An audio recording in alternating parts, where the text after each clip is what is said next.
it's Monday night. Tap that, you know I would. Great cigars, great talk, yeah, it's all good. From the lounge to the show, let's spark up the night. Cigar talk, burn slow, everything's right.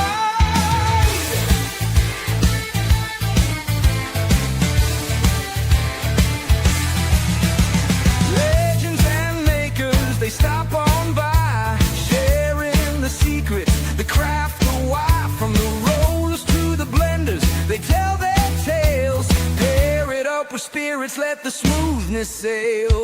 Wrapper, binder, alright. Flavor notes hit just right. Retro hail, take it slow. Only I tap that cigar show. I tap that, you know I would. Great cigars, great talk, yeah, it's all good. From the lounge to the show, let's spark up the night. Cigar talk, burn slow, everything's right.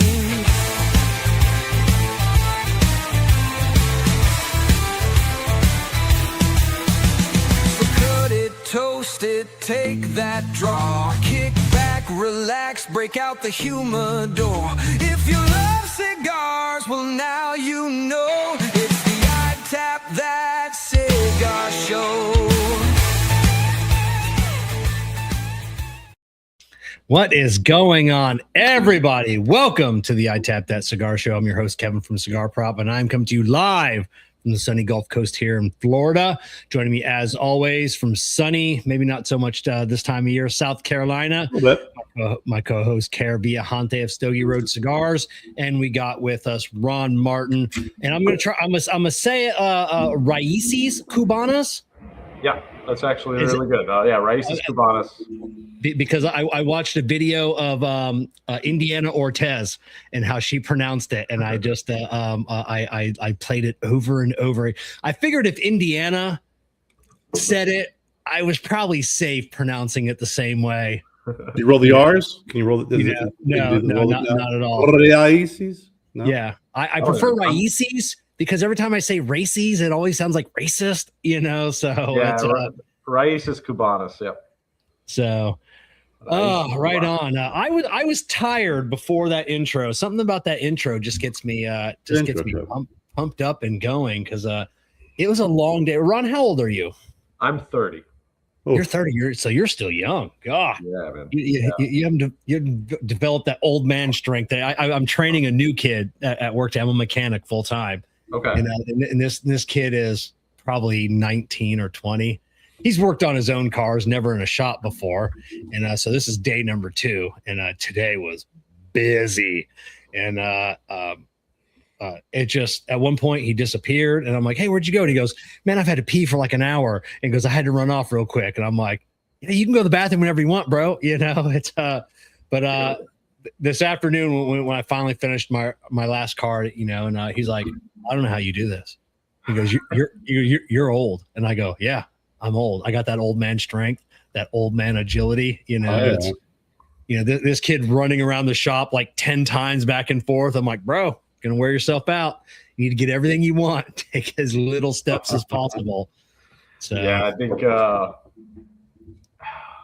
I have 3 daughters. I think also has to do with like that dad energy, right? So it's. My oldest is 10. My middle one just turned 8, and then the youngest just turned 5. So I'm always on the road, man. You know. Oh yeah, and a girl dad, you need to be able to lie on the couch perfectly relaxed to running at full speed in a split second. You know, at the sound of a shrill or a shriek of whatever. So yeah, you've got them girl dad reflexes.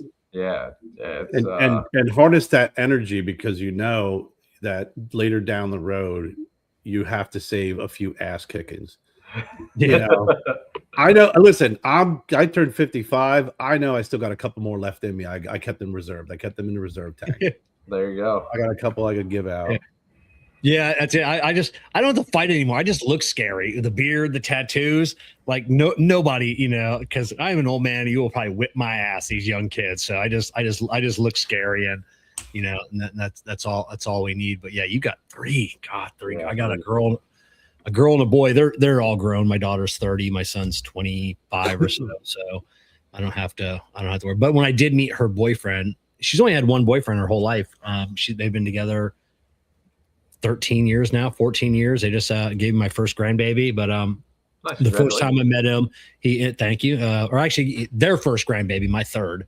But I'd met him, and he's like, "Hi, I'm Bob. Nice to meet you, Mr. Shahan." I'm like, "All right, Bob. Got one rule: if you ever make my daughter cry, I will make you cry." And that was he's never made her cry. He's taking very good care of her. Did you have the beard back then, or were you doing the? I had a goatee. Back then. Right. So and spiky hair, different. He came to my I managed a bar and a restaurant, so he came over there. So that's when you look like Ricky Rackman, the Ricky Rackman look. How long did it take you to grow out that beard that long? This if I shaved it today, like I said, I would have the majority of this back in 12 months. So we have good bearding genes. Like my dad can grow all of this in probably 4 months. Wow.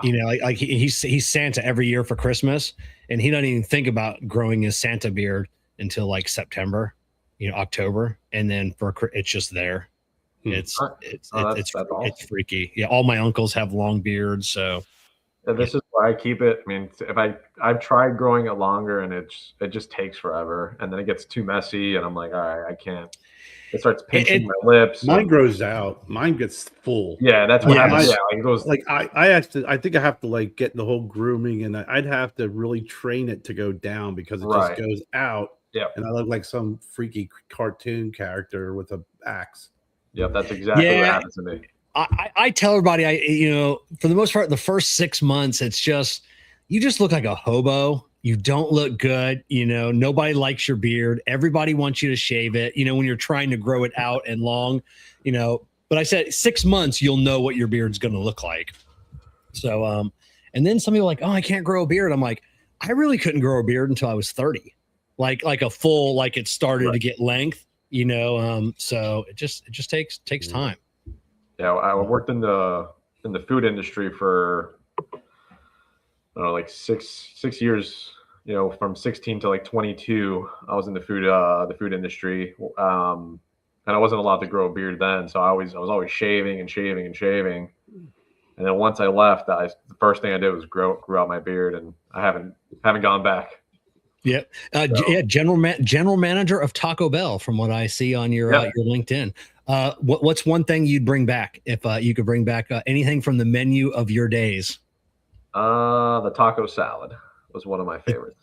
Yeah, man. I don't know why they don't bring, I'm glad they brought the taco pizza back. I was just gonna say that. I'm glad they brought the Mexican pizza back. That's my all-time favorite. And they brought it back. They have everything to make a taco salad. Just bust up some tacos. You have you have everything. You gotta get the shell. You gotta get the bowl. The shell, it's the bowl. That's the only thing they don't have.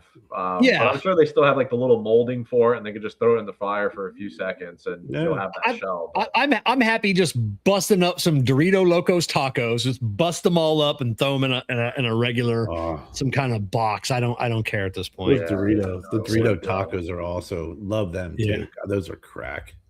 There was some good stuff during my times back then, for sure. Oh yeah, way back in the day. So. Hey, Kev, before we get started, you want to do the CigarMedics humidimeter cut and light? Yeah, because I need a cigar. So yes, so do I, man. Well, we're going to get into CigarMedics humidimeter cut and light. And remember, with the CigarMedics humidimeter, you always know when to hold them, and you always know when to smoke them. Kevin, what are you enjoying this fine evening? Well, my cigar is at 62%, and I am smoking another. This is actually my second one tonight. I smoked one before the show, and this is from our guest, Raices Cubanas. This is the Liga de Reyes. We're going to get into all the cigars in the portfolio later on in the show, but I never did look up to see what's in this cigar. I have the pamphlet here. I love this cigar. I cannot get enough of this cigar. Which one is Kerr?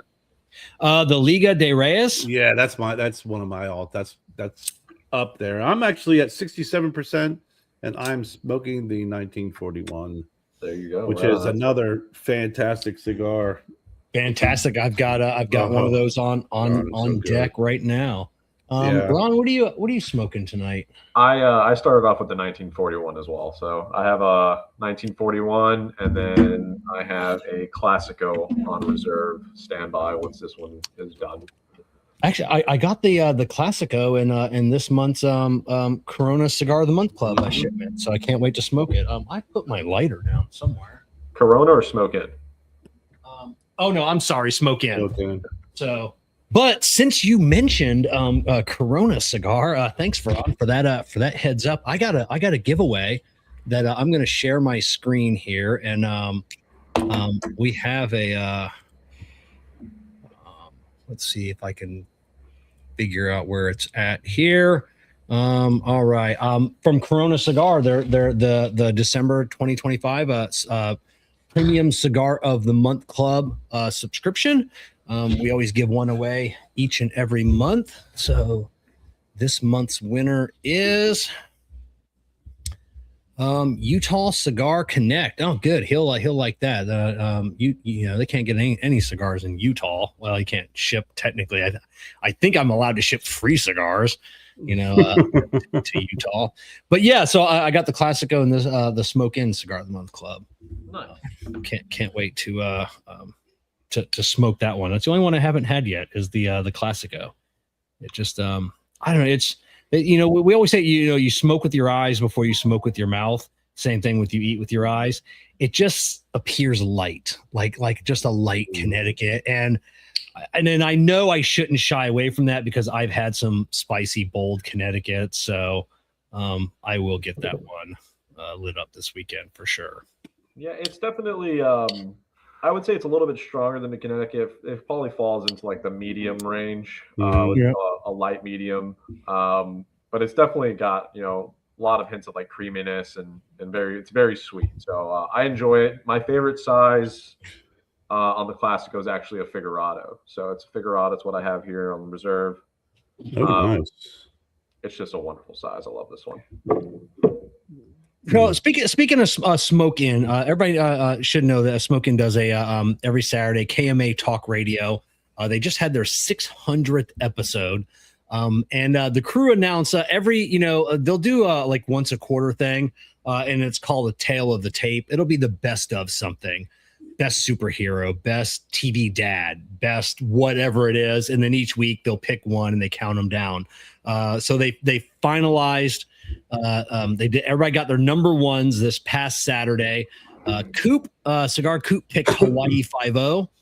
Abe picked Cheers, and Alex picked Fresh Prince. Out of those three, which one would you guys pick? We got Hawaii 5-0. I can't even think of that. The show or the theme song? The theme song. So it was best TV theme songs. Oh, I got you. I can't remember any of them except for Fresh Prince of Bel-Air. So. Oh yeah. So all right. I think I Cheers to me is just. There's so many great memories with it. It's such a great theme. Hawaii 5-0 is very classic, but I'd have to go with Abe and pick Cheers. So what makes a good TV theme song, guys? what do you look for in a TV theme song? Does it and there was a big debate before Tale of the Tape season started. Does it have words or does it not have words? You know, I don't think it matters. I think it has to. It has to grab you right from the beginning. It has to grab your attention. The hook with the theme song, you can't wait for the hook like deep into the song. It's got to hook you right away. Yeah, I think also too, it has to do a little bit with the,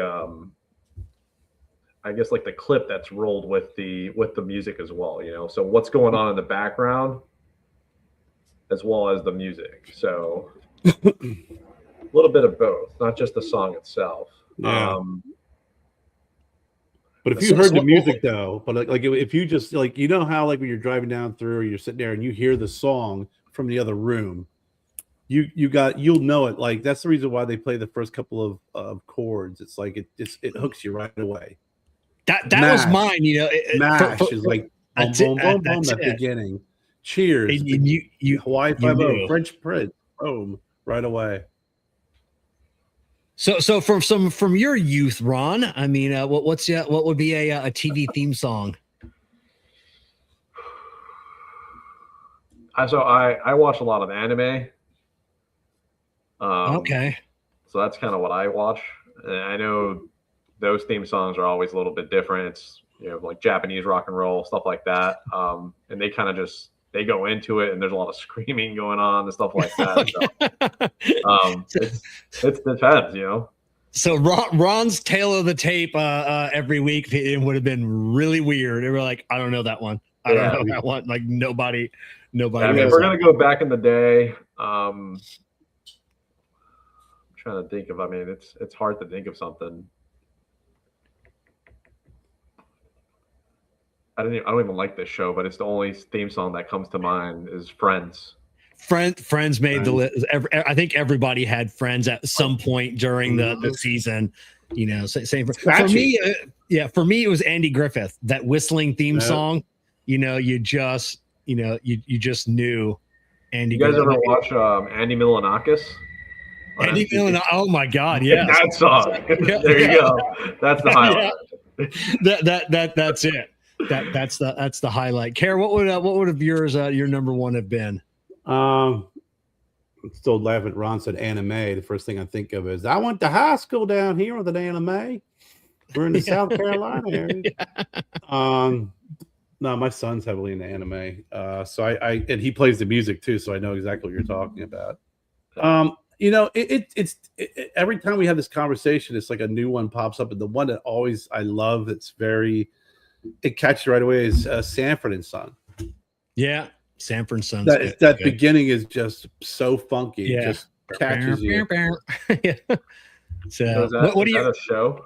Yeah. It's almost a little before my time, Ron. So that's I'm the old man of the show, Ron. So yes, there will be some references that you may have to Google. Iconic one, Brady Bunch. Sorry to talk over you, Kerr. I didn't mean to. That's all right. Kevin does it all the time. Yeah, Brady Bunch. That's a good. What are your kids into, Ron? What are the girls like? What not TV show, like movies? Because I mean, I remember as a parent, you know, my daughter was Aladdin. I watched that movie a million times. My son was Lion King a million times. Play it again. That's all we play all day. What about your kids? So the most recent one that's like making the waves right now, and everyone's been going on about it, and I actually enjoyed it, was K-pop Demon Hunters. That's the one that girls are all crazy for. My granddaughter just had a birthday like a month ago, and everything was K-pop Demon Hunters. There you go. So, that's what they're going crazy for. Outside of that, TV shows, Bluey is one of my favorites to sit there and watch with the kids. I love that one. When they were little, Coco Melon was very popular. Frozen. Frozen. Oh, I got my dad buddies, you know, like if I never have to watch Frozen again in my life, you know, now their daughters are older, and it's like, oh my God. Yeah. That was a lot of the cartoons. I mean, I grew up on that stuff. So a lot of cartoons is it's what I like to watch, honestly. So it doesn't bother me. I kind of get into it with them, and I have a lot of fun. Yeah, I like the cartoons of when we were growing up, you know.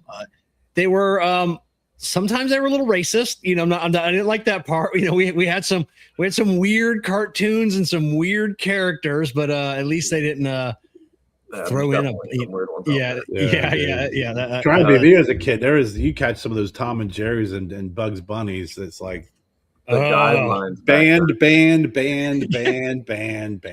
Yeah, there's nothing subtle about that shit back then. Yeah, I don't know how many times Bugs Bunny was in blackface, and it's like, oh God, you know, it's like, how's this on a rerun still, you know? So you can't, you won't find him anywhere now. Tom and Jerry too, it was a ton of that shit. You're like, you know, out of all the episodes, there's probably 12 that they could probably still show. Yeah, that's it. So all right, Ron, let's get a little bit about you before we hear about the company. Sure. So I want to hear. I always love everybody makers, my neighbors, random people on the street. How did you get into smoking cigars? I always want to hear everybody. It's always a who or what or how. It's one of my favorite stories. So I'm actually, believe it or not, I'm half Cuban. I'm half Cuban. Grew up with a Cuban family. And my grandpa, being Cuban, he always used to just smoke cigars all day long.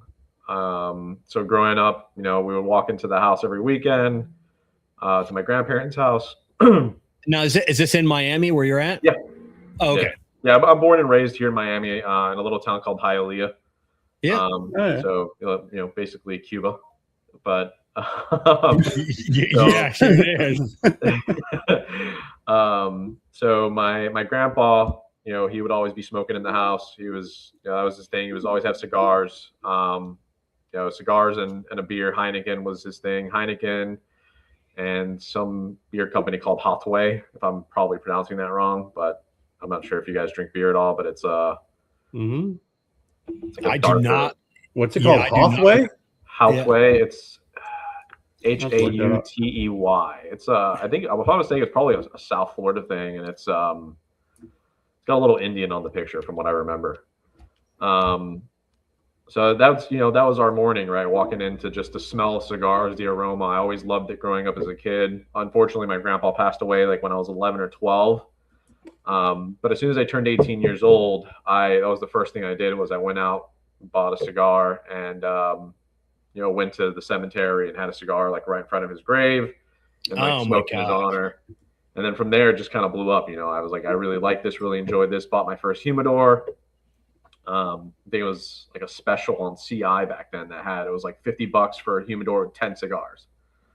And ran through that, and I was also into cars back then. And so the guy that, my detailer was also into cigars, and we just, every weekend we would get together and just, start smoking cigars. And down the road, I got into the industry. So that's kind of how it started. I had to just do it with my grandpa, the aroma, I was in love with it from a very young age. And my neighbor also smoked cigars, who was my babysitter growing up. So it was around me the entire time.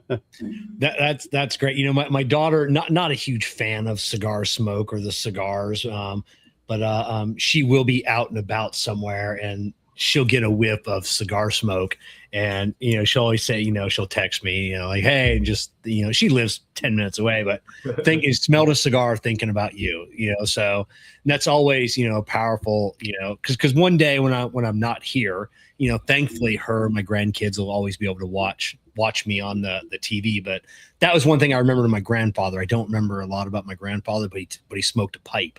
So it was that aroma, that just takes you back, So. Hey Ron, that beer, I just looked it up, but that beer was first brewed. It's a Cuban. It was the country's first premium beer, and it was brewed in Cuba, and it's still I guess Bacardi bought it, and they repurposed it as one of the craft beers or microbrews, so you can still get it. Yeah, there you go. Yeah, I've seen them around down here. Like I said, I know it's like a South Florida thing. It's like Modelo Brewery makes it. Yeah. But Bacardi buys everything Cuban and then just makes it over here. Either here in Florida or in the DR. So what kind of, like, when you got to hang out with your detailer, you guys are working on the car, smoking cigar. What were you smoking? What were what kind of blends, makers was catching your eye back then? So I was as a consumer, I always kind of just floated around with what was attractive. I always like trying something different. So I would go a lot by like the box design, the bands, whatever looked cool, and kind of just picked out from there. I never really had a straight like go-to back then. Probably, if I had to guess, one of my favorites back then was Romeo, like one of the Romeo and Julietas. I'm not sure which one. I just know it was like I think it's like the 1875 or 1835. Oh, it's a great cigar. It came in a little white tube. Yeah. I still smoke. Keep boxes of 1875s around sometimes. Great cigar. Fantastic. And, yeah, but yeah, I was the same way. Started off, I liked a box, and I liked the band. If the band was cool and the box was cool, probably why I never graduated. Over to Padron. A lot of those, the bands were kind of boring. I didn't know anything about them. Like, oh, look at this big fancy band. That must be good. Sometimes it was, sometimes it wasn't. But we all have those moments, though, Kev. Ron, when was your moment when you were smoking these cigars? When was that moment where you knew it was something more than just going after the bands, and you really dove deep into cigars? Honestly, I think it was when I started working in the industry, where like I started getting, into more of what it really meant to smoke a cigar. And diving deeper into like the flavor and not just smoking to smoke. So I think back then, before as just a consumer, before being in the industry and like getting to meet more people in the industry, I was just smoking to smoke, just enjoying it, enjoying the flavor, never really kind of like tasting it. Didn't know how to retrohale back then. It's overrated. What, retrohaling? Yeah, yeah. Kevin's unpopular opinion by Kevin. Yeah, you get some different flavors. So you get no different flavors, but that's no. That's I know, and I either get Bernie or not Bernie. That's what I get on the retro. But sometimes I'll have to ask my wife. I go, hey, can you smoke and retro this? And there's something there that I'm not getting, and she'll pick it out every time. So it's because she does it correctly, Kev. Yeah. So yeah, it was more when I got into the industry, when I started, smoking to kind of enjoy the flavors, slow down a lot, because when you first get into it, and you're not really surrounded with people that are doing this on a daily basis, or are I guess tobacco enthusiasts, you kind of just smoke to smoke, and you just puff through. Like I was smoking, Gordos, let's just say, in like 30 minutes. Right. That's a little fast, but yeah. So I was the same way. My buddy's best friend, which like a dad to me, Dick. He smoked cigars, and he just smoked to smoke. Nothing fancy at all. And when I started smoking cigars, same thing. It was just smoking. I enjoyed the smoke. I kind of enjoyed the flavors, but I didn't know anything about it. Couldn't pick out. Back then, if you're like, hey, what are you getting? I'm like, I don't know, tobacco. Like, whatever. And, yeah. But yeah, and then once I got into this industry as well, same as you. It's like, oh, I should probably learn about this stuff, and then you fall in love. You got it. So you worked for STG for a little bit. How'd you get into working for STG? So, well, before STG, I was with Alec Bradley for most of my time. Oh, that's right. I forgot. Yeah, you were with Alec Bradley. I was with Alec Bradley for almost 4 years. And then so did you work with Master Chief? George Sosa.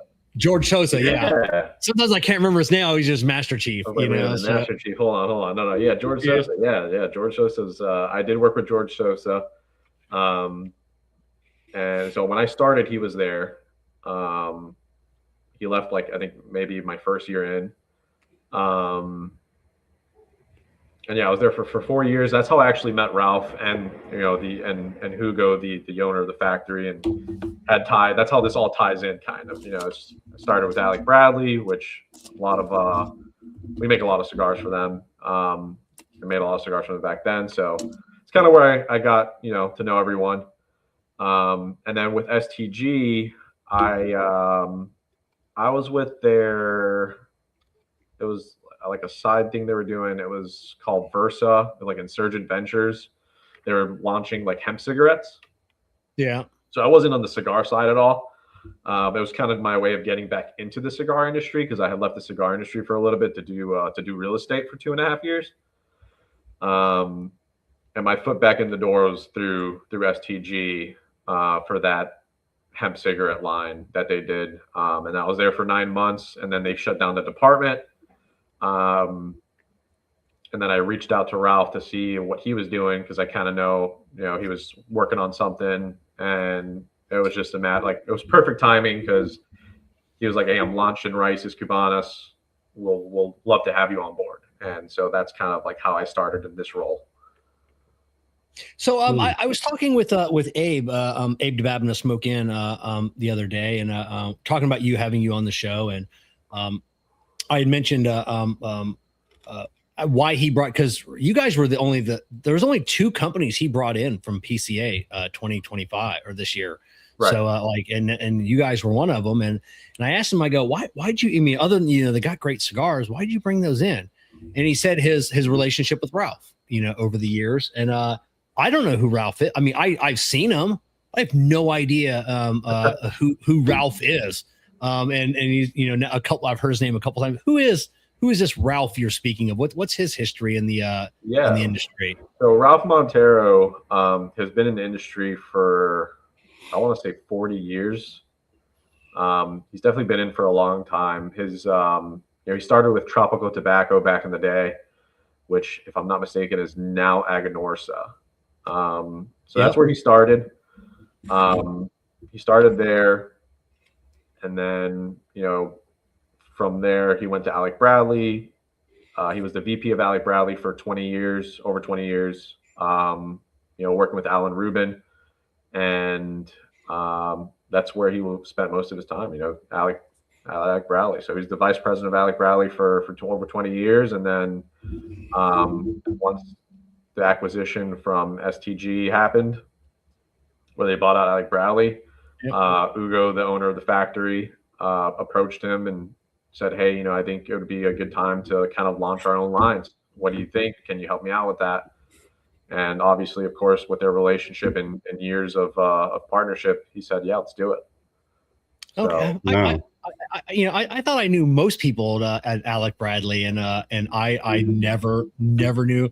Everybody knows Alan Rubin. They know Alan, and they know the kids. And obviously, like Casey Aldulami and Master Chief, and they knew a few of the fancy, well-known reps. Everybody knew, but I did not know that. So.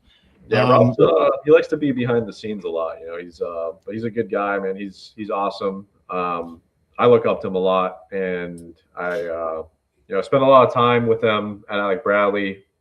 So it was a perfect timing, honestly, to be on board and help him launch this company. And obviously, like I said, I had the chance when I was with Alec Bradley to meet Ugo, and get to know the factory, visited the factory. So I was familiar with everything. I was like, this is a great opportunity. I would love to be a part of it. And it's a very small family little operation right now. So it's a lot of fun.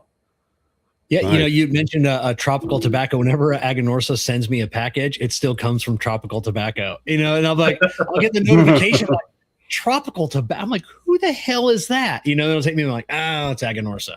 Yeah. I don't want to speak out of terms here, but I believe his uncle was one of the owners of Tropico from back in the day, and that's how he started. His uncle was literally one of the owners of Tropical Tobacco, and that's how he got started in the industry. So yeah, and then really got a lot of tobacco from them, correct? Back in the day. And then Terrence, like said, and then his family is the Quesadas as well. Like the cousins. I don't know. Terrence is hooked up everywhere. He's got lots of cousins and uncles, and and everything. Mm-hmm. But yeah, I mean, you'd mentioned, like, said, Alec, I didn't know you guys were still making. I wasn't sure how the STG, how that merger, if they would, if Alec Bradley would still be making at your factory, or if they would try. We still make some of their cigars. We still make cigars for a few different people. Yeah, you guys got Illusione, Viaje, La Polina, Padilla. Are you still doing for those?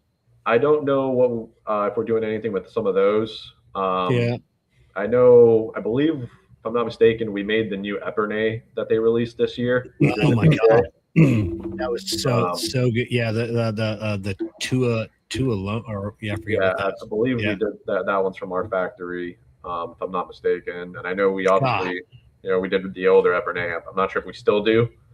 But I know we did that back in obviously 2011 when it was rated number 2. Yeah, that new one, the Tuanella or something. Oh my God, that cigar is fire. I'm glad to hear that comes from your factory. So that cigar was great. So what is Ralph? What is Ralph's role? I mean, you're the sales director. What is Ralph's role in the because you got the you said Hugo. He was the factory owner. Correct. And then what is Ralph's one of the partners. He's I guess co-owner, vice president of the company. Oh, okay. and then you're sales director. So what does your job entail? Right now I just oversee sales basically in the US. So just sales overall in general in the US. The sales I work with, we have brokers right now. So I work with the brokers, go out doing events, visiting stores, visiting shops, dealing with the nitty gritty sales team.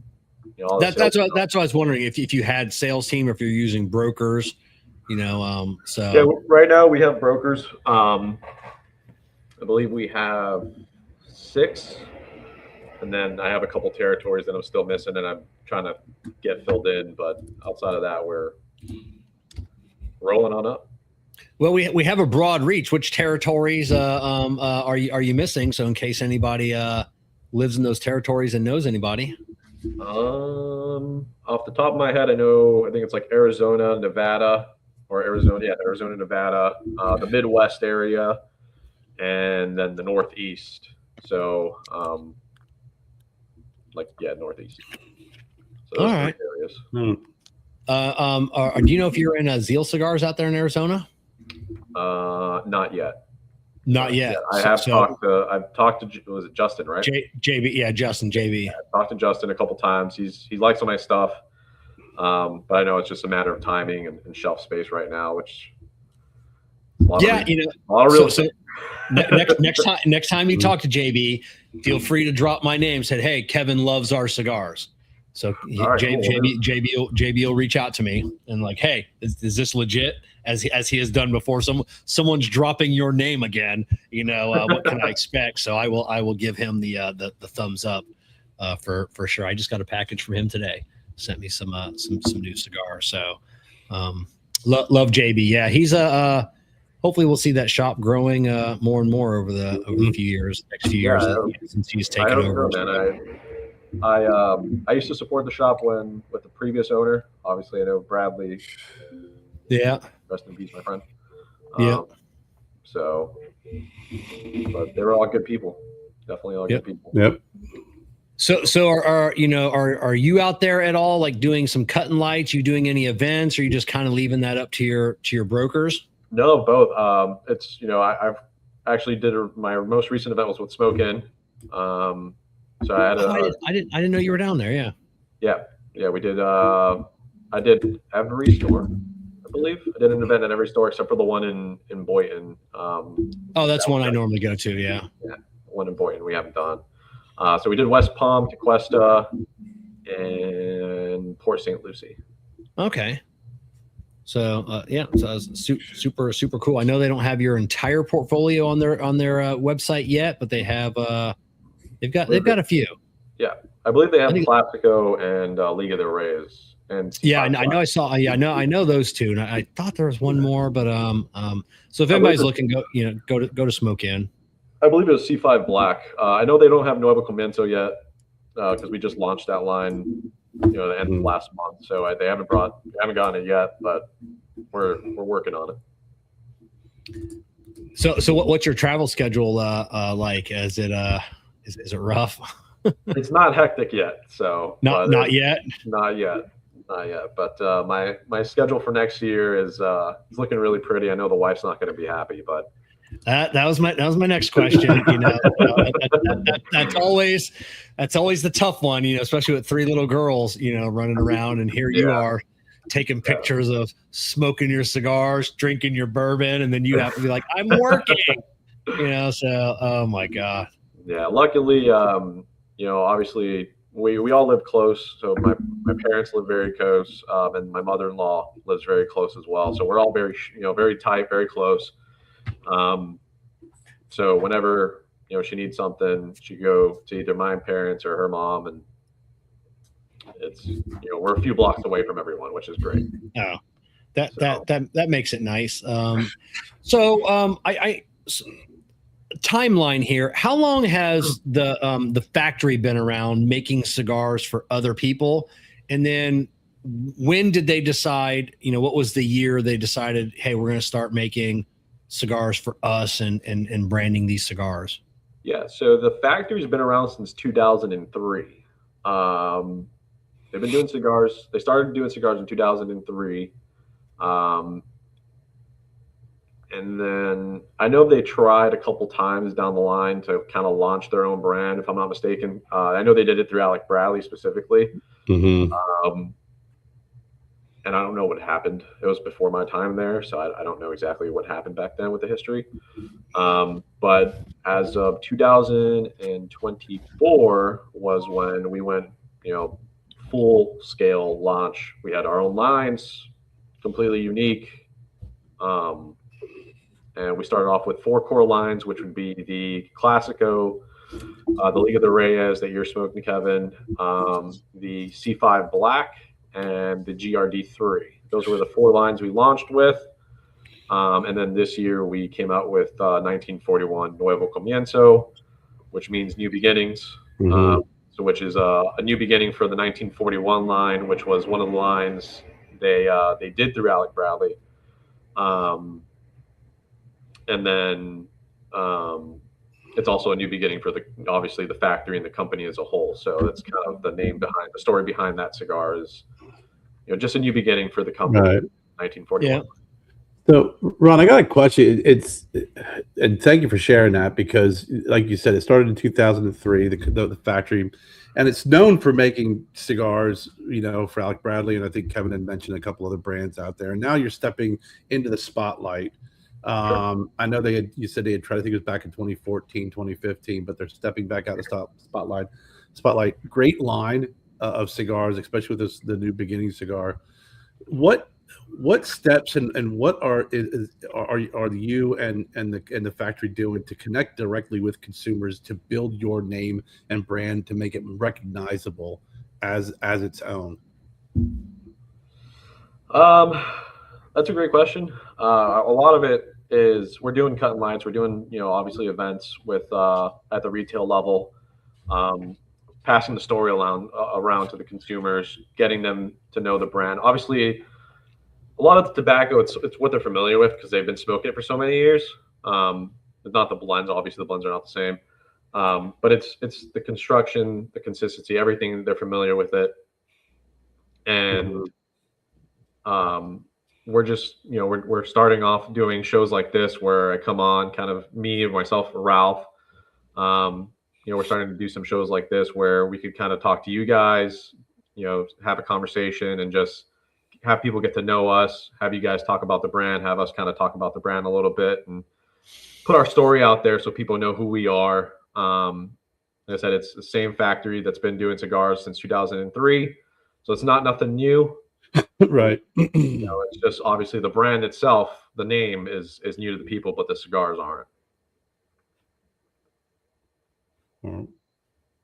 Yeah, that's always the key, is just getting it out there and letting people know, it's we're a new cigar, but we're not a new company, right. And especially in this day and age. I mean, you see it, it's every time you go into a cigar lounge, there's a new company out there. Oh yeah. And it's just like, we got another new one. And it's educating the it's not only educating the consumer, it's educating the sales staff at the brick and mortars, Mm-hmm. and that's the only downfall of brokers. I don't know if you'd agree or not. It's just sometimes you're not their only brand that they're representing, and how much knowledge, does the sales staff have? Is that something that you guys work on after, if a broker comes in, hey, we've got we open up a new account, how do you guys make sure that sales staff knows about your cigars and are just not sitting there? A lot of it, a lot of it. I mean, myself, just having conversations. I speak to the retailers myself on a daily basis. Phone calls, over the phone. I'm always having conversations with a lot of them. So, kind of passing along that way as well. I personally give plenty of samples to the staff when I'm out there and about, traveling. I always have samples with me, give them to the staff, have them smoke it, have them try it, pass our story along. And then the brokers,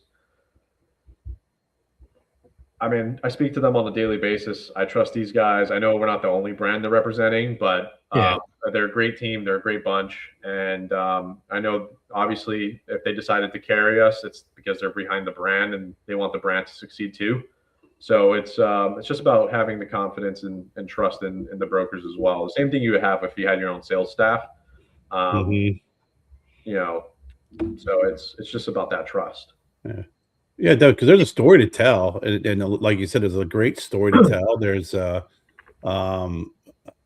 differentiator with the name of the company and what you've previously done, but also stepping into, like I said, the spotlight with your own blends. That's definitely that's why I love the idea when you said you're doing cut lights. That's really where you get a chance to sit down and talk to someone and get educated and really learn more about the company. And when you learn that and that background and that history, a great deal of confidence can be is had when you go in the humidor and you grab one of your cigars. Yeah. And I know, and it helps, and you don't ever want to be comparing your cigars to other brands, and it's nothing you ever want to do, but it does help if the sales staff at the humidor is like, hey, it's a, they make, and you hate to say that, they make for Alec Bradley and Illusione, and they used to make Padilla and Viajante, and so they're a good, you don't want to use that, but I know for a little while you gotta, it was when I first got into this industry, 10 years ago, that was Steve Saka's. He got into this into his own brand at the same time, and it always pained me to watch these interviews he did. Half the interview would be talking about Drew Estate. And I'm like, oh, come on, guys. He's got his own brand now, but you do have to live off that, for a little while, and like, oh, hey, do you like the Liga Privada T52? I made that, well, technically Nick Melillo made it, but I'm taking credit for it. We know the story, Steve. But yeah, so hopefully you guys don't have to, tell that story. No. I try my best to separate it for as much as possible. know. But obviously, it comes into the mix and it's totally fine. It's not a big deal. At the end of the day, there's plenty of people out there making cigars, right? So it's for other companies and stuff like that. So it's nothing that's new. But at least, it does kind of give some people an idea of, how at least what we're about, and give them something to rely on. Like, okay, you know what? I've tried something from that company before. I've tried something from that factory before. It was great. Let me give these new brands a shot. So it's good. I personally don't like to piggyback on it too much, but it is good to have in the back. Other factories are off. Some other factories are seen as just production houses, right? Where your factory it's a good storyteller when you talk about the different cigars you made. Now you're telling your own story, right? I tell you, and the one differing fact, and it's not every factory, but your factory doesn't have a taste like when AJ Fernandez makes a lot of cigars for a lot of people. AJ has a blending style. Like when you smoke a cigar, you're like, oh, this is AJ. AJ. Same with JDN, Hoya de Nicaragua. Oh, this is a Hoya de, you can taste that. But but when I started doing like research into your company, and I'm like, oh, like all the cigar. I mean, I smoked everything that you had, and then I look, I'm like, well, this doesn't taste like any of those, and I'm like, that's great. I like that, it's not, so it's, like, oh, I might as well smoke this from, but it's like what you guys make for yourselves is completely different than anything else. Do you guys own your own fields, or vertically integrated, or you're we have 2 farms out in Honduras, 2 regions. We have one in Trojes and one in Hamastron. We have about 420 acres or 425 acres of farmland. So, nice. And then we have 5 different seed varieties that we use, and I want to say we grow about 60 to 65% of our own tobacco that we use in our blends. So wow. That's fantastic. And then you mentioned Honduras. In case everybody doesn't know, it's where the factory is. You guys just got, what was the award I saw that you or someone else posted? What was I forget, what was that you posted the other day? Cigar Lovers magazine. Our C5 Black got number 3 for best Honduran brand on Cigar Lovers, and then we got best brand on their magazine as well for Honduras for 2025. So yeah, that's fantastic. That's Jennifer's favorite cigar, Kevin. My wife, Jennifer, she's become a huge fan of your cigars. Like I said, we were out. She picked it up at one of the I think it was Smoke and Brew. She picked one up and just fell in love with it. And then when the folks down the road got it, I mean, when we go in there, she always leaves with a big old handful, and that's her favorite blend. That's her favorite cigar. Nice. Yeah. Jessica loves them too, and the 4 of us rarely ever agree on cigars. We're all smoking and like, oh, I like this, it's okay. But this is, and for people listening, I don't blow smoke. It's not my thing. I'm never like, oh, this is the best cigar ever, and then the next week it's the best cigar ever. But this is like one of the few cigars that we all like. That we all truly love. I don't know what Jessica's favorite is. We probably all have different favorites, but it is a great lineup. I mean, everything. It's a great lineup. Every cigar that you smoke, it's a different experience. It really is. It's because you don't have 5 variations of the same cigar, and we know that there are brands out there that are like that. They're that we know it's like hey, we've got 5 or 6 different cigars in our portfolio, and you smoke and I'm like, you got one cigar in your portfolio. You got 6 different. You got 6 different versions of that same cigar, to be if we're going to be honest. But you guys have. Let's get into them, because you do have 5 completely different cigars. The Liga de Reyes, my favorite, my second one of the night. What can you tell us about that cigar? And then the Liga de Reyes, is that a homage to the Reyes family? No. So it means it's blend for kings. Kings. Okay. Yeah. So blend for kings. It's actually my personal favorite as well. I love it in the Churchill size. So if you ever see it around in a Churchill, pick it up. It's a great smoke. It's the Liga de Reyes has a 4-filler blend from Honduras and Trojes, and then it's got a double binder from Esteli and Hamastron, and then it's wrapped in a Trojes wrapper. Oh, okay. So I couldn't place the wrapper. Like I said, I was too lazy to look it up. But I'm like, I like that. Had those. It's just a weird like spice that it's always on the tip of your tongue, and it's just and it never goes away. And it's just from the moment you start smoking it to the very end, like that spice is just there. So keeps you engaged, and I'm with you, Kevin. That's one of my out of the line that I've smoked. That is the one that I lean towards in favor, because it is very engaging the entire smoke. Yeah, I agree. I like, it's very complex. It's a very complex smoke. It's just I love it. It's very smooth. It's got its sweetness. It's got its pepper. It's great.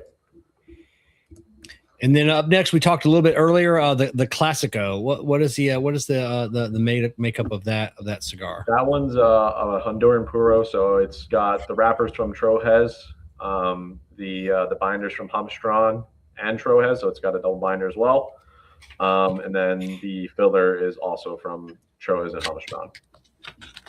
Oh, a Honduran Puro. I think I got one. I'm definitely gonna have to smoke that now, you know, and yeah, I'm gonna pull that not right now, but I want to smoke that on a fresh palate. I do like Honduran Puros. So yeah, I like Honduran tobacco is delicious.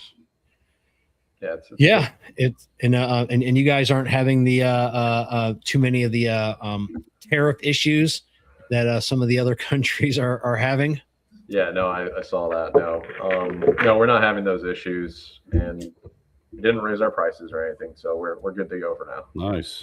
Now, did Honduras get hit with, I know tariffs raised across the board, across the world. Did Honduras get hit with a I think it's 10%. Okay, so it wasn't that 17 or 18, so 10%. I don't like, oh, that's easy to incorporate in. It is until you're making 1 million cigars. They're like, oh, not 10%.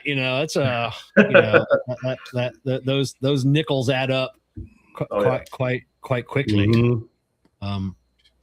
And then the C5 Black. I've only smoked that once, but I did enjoy that cigar. I can't wait to smoke that again. What's all about that? So that one has a Trojes wrapper as well, but it's from the 5th priming. So it's it's a thicker leaf. It's obviously a lot darker. That one's got the binders from Hamastron and Esteli, and then it's a 3 filler blend from Trojes and Hamastron as well. And then what was the name C5 Black? What was the C5 comes from Code de Cinco, which just means 5th priming. Mm-hmm. Oh, okay. That makes sense. Keep it simple, stupid. And the GRD3, which is at the Grand 3. Correct. Yeah, the Grand 3. That one it's a Honduran Puro as well. So, but instead of a 4 filler blend like the Classico, it's only a 2 filler blend.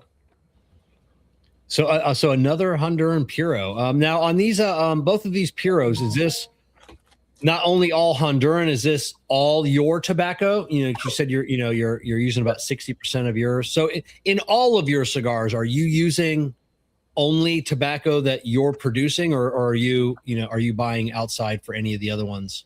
For the most part, it's mainly our tobacco, aside from obviously in the C5 Black and the Liga de Reyes that have Esteli binders. Those binders are obviously from other factories. Okay, that does help keep with consistency, which I like.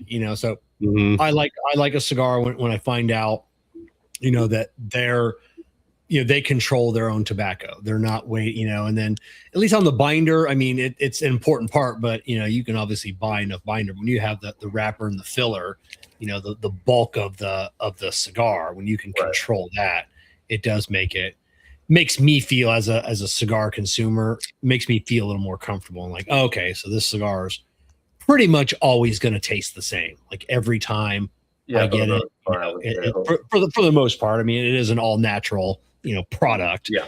So it's always going to vary a little bit. Yeah, and I'm not good enough to know. I'm like, this one's just a little off from the last one. As long as it still smokes. I love having these conversations with Ralph, because it was one of the things that I always ask him. And I've gone to the factories, I've seen how they do it, but I always ask them, like, hey, I'm curious to know, is there like a recipe that they follow? Like when they're laying down, is it like a certain structure, or like how is it? And he's like, yeah, it's the way they do it. It's crazy. It's cool. It's cool to see the way like it's all bunched up and stuff like that. So, Ralph's a great blender, man. He's got an awesome palate, and so I mean, he's been in the industry for 40 years, so that he knows a thing or two. I talked to Willie Herrera a few times, and I've asked the same question a couple of times to him. I'm like, you're making the same cigar over, and I know they have a recipe that they follow, You know, I'm like, I mean, you know, he said, are you keeping like older ones in? Are you testing? How do you know it's the same cigar? Yeah, no, it's the same recipe. It's the same one. I'm like, no, it's not. Bullshit. You know, like it can't be.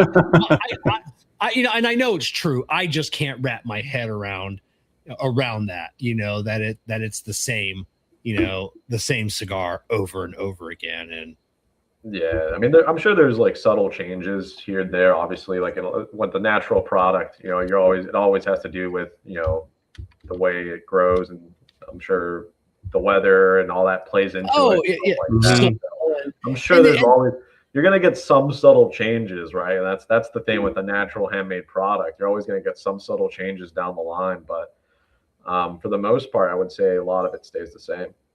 Yeah, especially when sometimes you know they're breaking a leaf. You know, they'll put, you know, one here and they'll flip it or something. And I'll see them like, oh, but what if they move that down a little bit? That's going to change it, you know? And it's, I'm always thinking about that, you know? Yeah. So, but yeah. And then we got the 1941.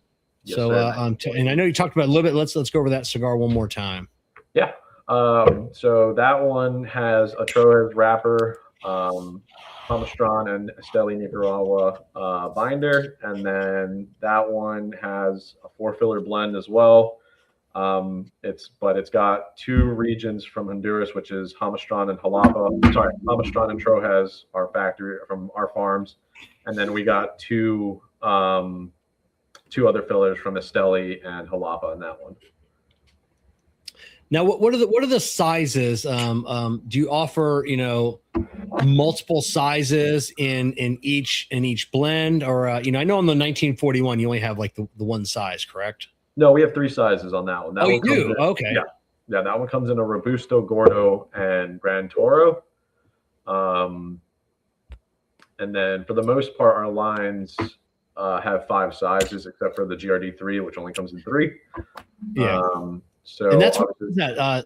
Was that 660, 770, or what? Yeah, 460, 660, and 770. Yeah. Okay. I know, you know, it's them cheap bastards, you know, that they buy themselves. Yeah, but for $1 more, I can get twice the cigar, you know, and lockjaw. Yeah, and lockjaw on top of it, you know. But I can smoke for 4 hours, you know. I'm like, you do that, you know. That's my those are my road trip cigars. You know, whenever I'm driving to like Ocala or Orlando, that's what I'll pick up, because it's one cigar the whole trip and I'm good to go. I used to be that way when I went down to see Abe, but you know, I would grab a CAO flathead, you know, like the 7-step. Yeah, no, never that one. But one of the like the 760, 770, and that would be like the one cigar. And then I remember it just got to the point where I'm like, I'm bored, you know. I mean, still like a good cigar. I'm like, I should be like on my 3rd cigar, you know. My jaw hurts. I'm bored. My jaw hurts a little bit. Yeah, I'm bored, and I end up, you know, not finishing it, and so I don't smoke those anymore. You know, 660 is about it for me. Mm-hmm. Yep. Yeah, I have done. I don't know the name, but I did it as a gimmick. I smoked through probably half of it, and I got, you know, I was like, I'm done. I can't. I spent all day outside, and I know it's the Big Johnny, I think it was, from Leaf by Oscar. Oh, was it? Yeah, there's a good. I know you had the Woody. You had the. It was like a 24-inch cigar.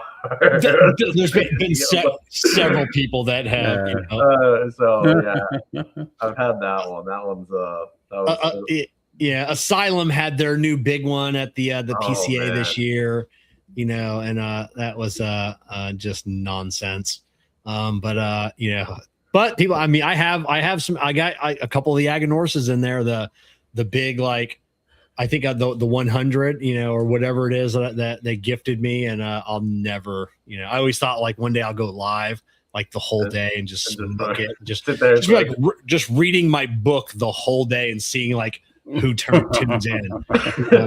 I'm not going to answer questions. It's just going to be a live camera all day of me smoking that cigar. So maybe maybe one day. Did you go to a PCA this year? Yeah, we did.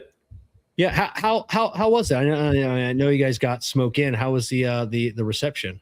It was great, man. It was a great turnout. It was a lot of exposure for us because it was obviously our first show, and being so new, so it was like our little coming out party. And it was good, man. It was good. A really great turnout. We had a lot of fun. It was great to get a lot of feedback from the people going around. A lot of people got to try our stuff, we were able to put our cigars in a lot of people's hands.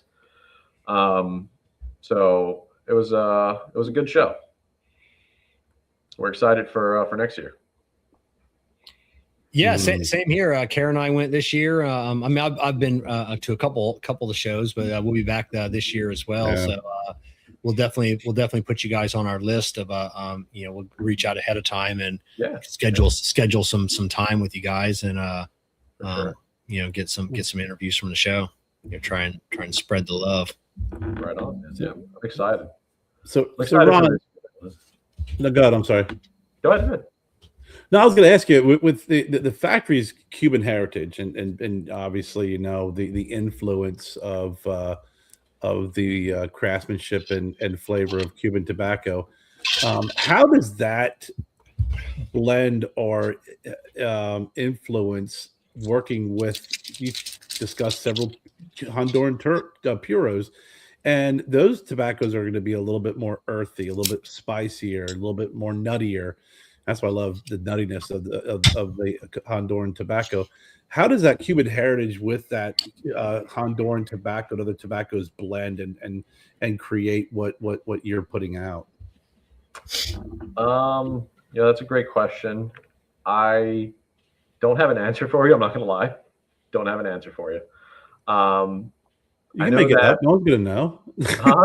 You can make it up. No one's going to know. No, I don't like doing that. But I know, obviously, the factory was started by Romay and Maria Ndamano, which is Hugo's parents, back in 2003.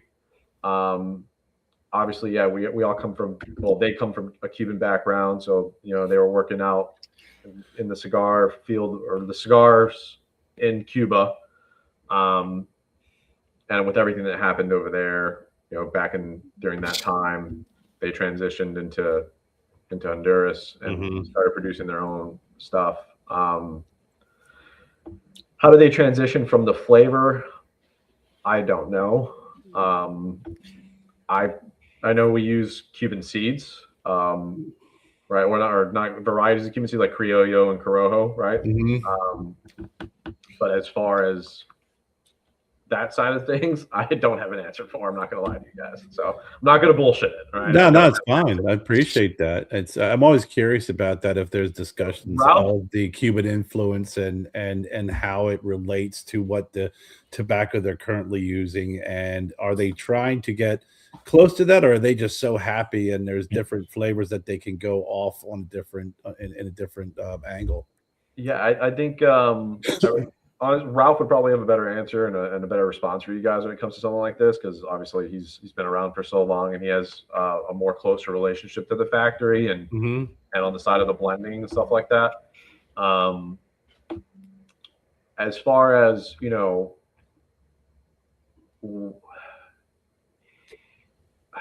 don't know, it's tough to say. I would think obviously the we're international too, so I can't even say that. But a lot of the U.S. clientele, a lot of people probably have never smoked the Cuban, so they never experienced that. Right. I don't even know if I've ever smoked a true authentic Cuban. So it's hard to say what that flavor really is, right? So, I guess they kind of just went with the flow, maybe. I don't know. I don't know. So you are the company is international. Yeah. We have a distribution in Canada, Germany, and the EU. Not mistaken. So have you gotten any? Because I know it's only been like a year now since, and I don't know who it is. If it's all of EU or. I remember reading the article that they were cracking down on everybody putting the word Cuban or a variation of Cuba on the band or the box, and they're really cracking down on that. So yeah, so our line out there outside of the U.S. is just Raices. We dropped the Cubanas for for international, and yeah, we dropped the Cubanas line, or the Cubanas name. Yeah, it's just strictly Raices. Yeah, because there weren't too many people that had, you know, a variation of that name in there, and I think you're the first that I've talked to that have had that, and then and had that dropped. So, yeah, it's a they're so picky, you know. Whatever. Yeah. But I did light up this. I was gonna wait for this Classico, but you know, just hearing the story, I went ahead and lit it up. This is a really good cigar. Like, you know, and I hate to say that, like I was expecting a bad cigar. Like people are like, Kevin, what the hell did you say that for? But like I said, I expected something milder than what I'm smoking, and I'm not smoking a mild cigar at all. Yeah, no, it's I would say it's like a light, you know, a mild medium. It's definitely very flavorful for the strength profile. And that's what we're kind of aiming for. We wanted to hit. Obviously, when we launched our 4 lines, we wanted to hit, you know, kind of everyone's palate. We started off with, you know, we have the Classico, which is that light to mild, or that light to medium. The Liga de Reyes is a good medium to full. It's in that, you know, medium bodied. C5 Black is more robust, peppery. And then the GRD3 it's a great medium smoke, and then it's obviously has the bigger ring gauge. So a lot of people like, even though all of our cigars come in Gordos, the GRD3 does have that 770. That's, you know, great for the people that like the cigars in that ring gauge. Yeah, if I ever talk to Ralph, the cedar note on this cigar, I mean, you would have sworn, you know, like when you get a cigar that has a cedar sleeve on it, you're always getting that cedar note, you know, and that's a way. But this one just came in cellophane, and the cedar is just through the roof. Like that's, I love the cedar note, and it is just like a 9 out of 10 on the cedar, you know. And I'm always curious, you know, I don't get that a lot. It's like, how the hell do they get that, you know, out of a cigar that doesn't come in a cedar sleeve? So super weird. I love that. Yeah. No, yeah, you definitely had to have him on, man. I mean, he's great, very knowledgeable, and like I said, I mean, he's got a bundle of knowledge, man. He's been in the industry for a long time, so he's been around, and even before he was in the industry, right? Like I said, we've been around tobacco our whole lives, so it's something that you're familiar with. His story, I don't know if it's not similar to mine, but you know, obviously with his family being in the tobacco industry, his dad, his uncle. It's something that you grow up around, and you know he's just been in it since he was young. So, wow, yeah, that Honduran tobacco's got so much character to it. You know, like you said, Kevin, you're pulling a lot of cedar. I know I've always liked the Copan tobacco. The filler's got so much nuttiness to it and warmth.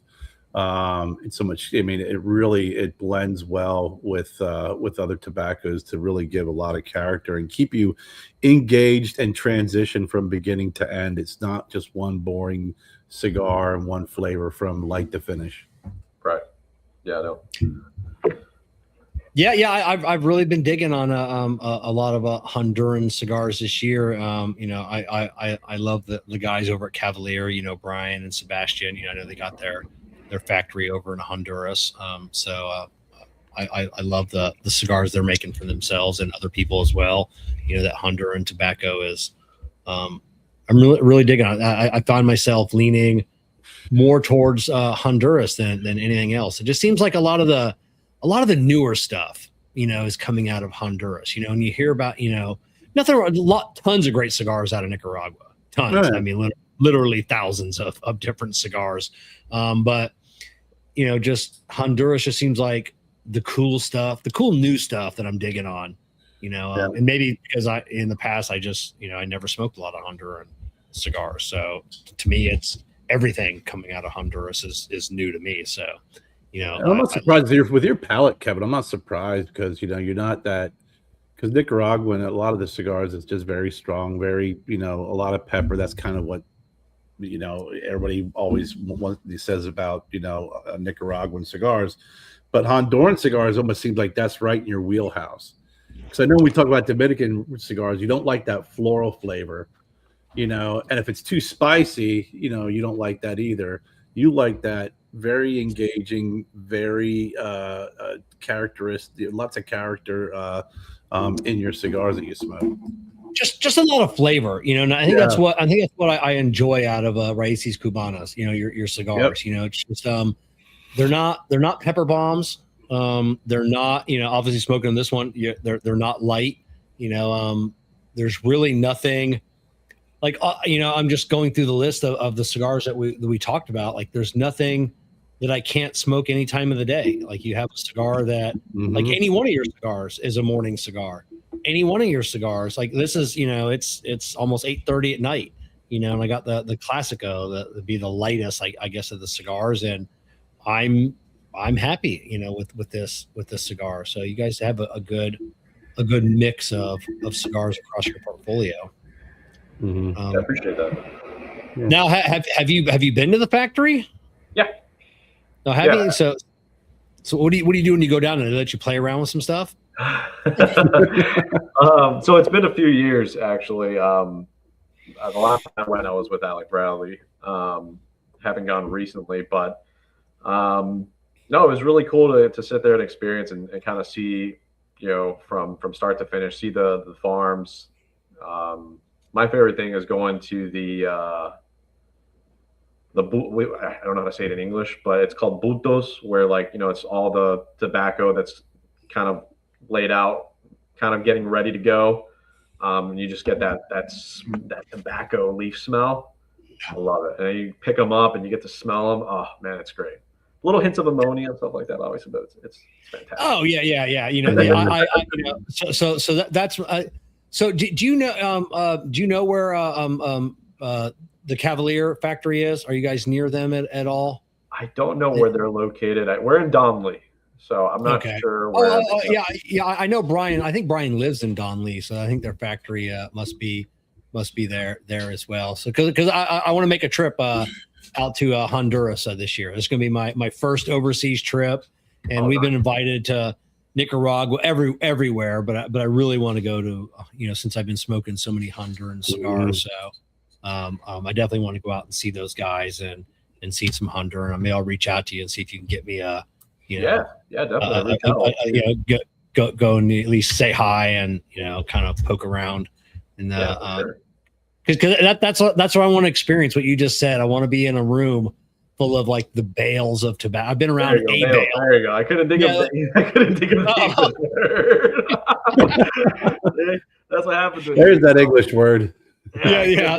So because I've been around a bale of tobacco and a couple of bales, but I've never been around hundreds of bales. A barn. I've been in barns with it curing. I've been there, but just that's why I want to just go and touch all the tobacco and just pull them up and just experience all of them. That's what I want to do. Yeah, Brian would go see. I know, obviously, it's a beautiful place. It's a really beautiful place, and I enjoy it.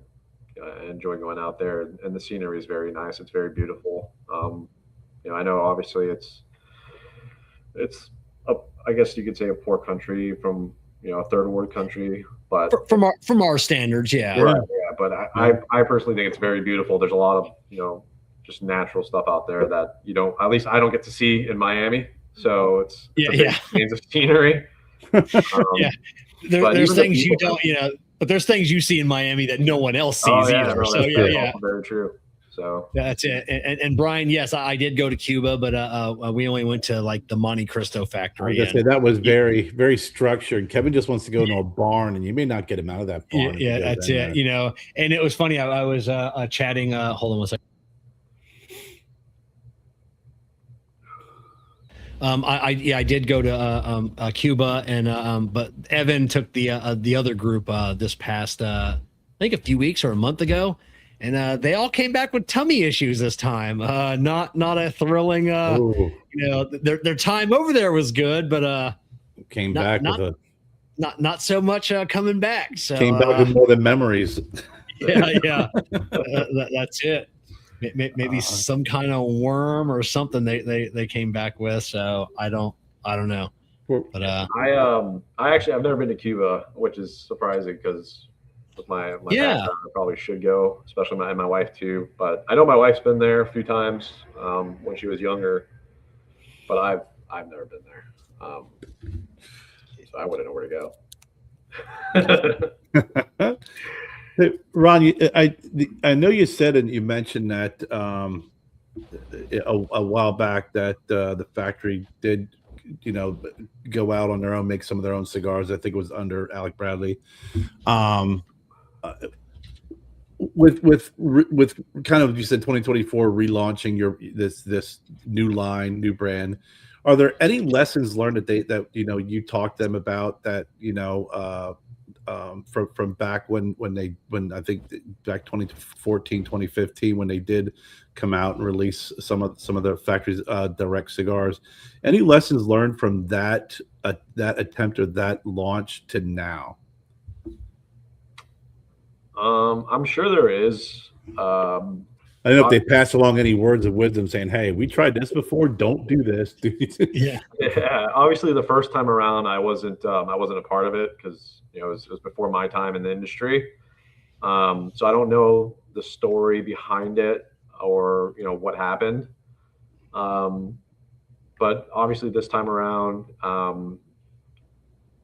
I think since it was more just focused on the brand itself rather than it being another brand focusing on it, right, and trying to push it. We have our own staff, our own team, and we're it's just strictly our own brand, right? It's our own thing.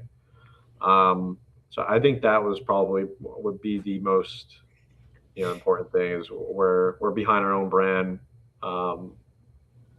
And I would say maybe that's why the first time it didn't work, because I think they tried launching it as distributing it through Alec Bradley and maybe got lost in the sauce and stuff like that. So it's like an extension of them. I could definitely see how that would be very challenging.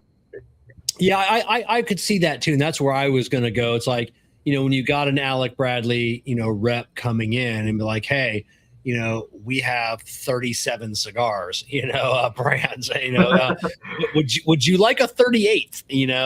It's not ours, it's this other company that, or the factory that makes it, so that makes it tough. I mean, you're always shopping for retail space, as a retailer, I'm like, oh, do I need another Alec Bradley cigar, which it wasn't. So, yeah. So it gets lumped in by default. Is probably going to get lumped in that way, unfortunately. But like you said, you take a step outside and you create your own lane. Yeah. Oh, interesting. Yeah, definitely. Interesting. I love. I don't know. I just love the whole story, the whole branding. Are you guys? Obviously, Ralph is a blender, he's probably got 1 million cigars in his brain, and he's got, they always have a little black book, is it a slow rollout, or does he, he's talking like, oh, hey, these are our next 8 blends that we're coming out with. I mean, we don't really have any blends locked in and set in stone, but we do have a plan maybe to roll out probably at least 2 to 3 new lines a year. Maybe a limited, and then at least 1 core line and a limited, or 2 core lines and a limited. That's our plan moving forward. So most likely at the PCA, we'll probably have 1 to 2 lines maybe that we're gonna introduce. I'm not entirely sure yet, but it is something we're working on the back end for sure. Yeah. Yeah, I can't wait to see what you guys come out with. We definitely got to get the details of on that at PCA. How many stores are you guys in across the U.S.? Do you know offhand? an exact number, no, we're probably a couple hundred roughly around there right now. All right. Across the U.S. So obviously we're still expanding. We're working, obviously in some of those territories that we don't have representation yet. It's a little bit difficult, but we're rocking and rolling with the staff that we have so far, and the guys are doing a great job pushing it into the stores and doing what we can to just get samples into everyone's hands and getting people to try our cigars. And obviously the biggest issue is real estate. So that's the big one. It's like, do you have room for another, at least, like I said, knock on wood, you guys got the pedigree, so that makes it nice. And then you got you got Ralph, that's it's smoke in's tough to get into, like we've had that conversation with Abe, people are probably all mad, like, you brought in another, what about my brand? I've been trying for 5 years. I've heard that all the time. Been trying for 5 years to get in with Abe. He goes to the show and brings in this brand that I've never heard of. So it's it makes it nice having that relationship built in. Yeah. Now I'll steal a little bit of Kevin's thunder here, because this is usually Kevin's lane of websites and information. On the website, I don't see a store locator, but you can sign up to stay in the know. If you sign up, can you get information on what cigar shop or what lounges carry your cigars? Not yet. It's something we're working on, where we're trying to get a store locator put in. It's I don't know anything about web design and stuff. I know our guys working on it. There's a lot of little things that go into play, but it is something that we're working on and we're going to bring in the future with our website. As far as staying in the know, I think it has to do mainly with like maybe when we're going to be doing events and when we're going to be doing launches, new brands coming out or limited edition, stuff like that we're going to be releasing. All that information gets pulled in and we send out MailChimps and stuff like that on our brand and our company and what we got going on. As far as, we do a lot of social media coverage where, like, if a store posts something about us or something like that, we do obviously repost it. And, it kind of, I guess, helps out and lets people know, like, hey, our cigars are in this store, in this location and stuff like that. And if anyone ever has any questions, they could always just reach out to our email and be like, hey, I'm in this area, where can I get your cigars? And it's usually myself or our director of operations, or even Ralph will answer the email and be like, hey, where this is the closest store to you. And if you can't get there, this is where you can find our stuff online and stuff like that. So, right. Kerr, thank you for bringing up the website, because there's one thing I was going to reach out to you, Ron, the other day about was, when I went to create this show, I try always put the social media links, Facebook, Instagram, which anybody watching tonight, the social media links are in the video description. If you're listening to this on the podcast next week or so, you can find the social media links. Your website, Ron, doesn't have your social media links. So usually on a website, if you scroll down to the bottom or the top, you'll have the icon for Instagram, Facebook, Twitter, LinkedIn. Your website doesn't have that. Did you? I'm looking at it right now. It does. Did you? Because I was scrolling. Yeah, I was scrolling and I could not find it anywhere. And it doesn't have the icon. Doesn't have the icon. Yeah. It has them written out, so it has like LinkedIn, YouTube, Instagram, Facebook, right above the stay in the know. Let me. If you scroll down, Kevin, it's right underneath the email. It says social, and it gives you LinkedIn, YouTube, Instagram, Facebook. And Kevin's next bit of advice is to get onto X, open up an X account.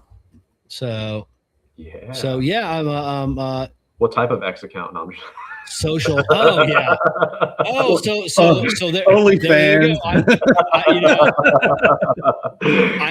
You're right. I do see it now, but yeah, I'm an icon guy. I think like I said, people see that icon of LinkedIn, YouTube, and that's what people I think search for. But yeah, it was you're right. I scrolled all the way down, and now I see, the words. People don't like to read, Ron. Nobody likes to read. Apparently, neither do I. So all right. I'll definitely make that. I'll bring that up for sure. Yeah, food for thought. I'll give Kevin a lot of props. No pun intended with cigar prop when it does come to social media and when it comes to any advice, because he's given me a lot of great advice and some brutal, honest advice. When it comes to social media and any recommendations, he's really spot on. He's got his finger on the pulse of the cigar smoking community, and definitely for how quickly you've grown over the last several years, Kev. Like I said, when he talks to folks, he's like, get an X account. You don't have to post anything, but when people post, they want to tag you. And when you're tagged, it'll automatically show up on your account. Yeah, that's a big one. I try and tell people. I said, you never have to post, but like when I smoke a cigar, like I said, a lot of times I'll if I'm not familiar with the brand, I'll go to X, and then I'll see if they have an account. And if they don't, I just don't post a cigar on X. It's like, 'cause I don't have anyone to tag. Like I said, even if you don't, ever post anything, but if someone goes, oh, hey, I'm interested, that looks like a good cigar. Let me click on the Raices Cubana, it'll take you to your X account. I'm like, oh, hey, they have a website. Let me go to their website, and take a look, so it's always, we've gotten quite a decent audience from X too. That's our biggest platform, is live viewers. Our biggest platform is from X, and then on rewatches and everything else, it's YouTube.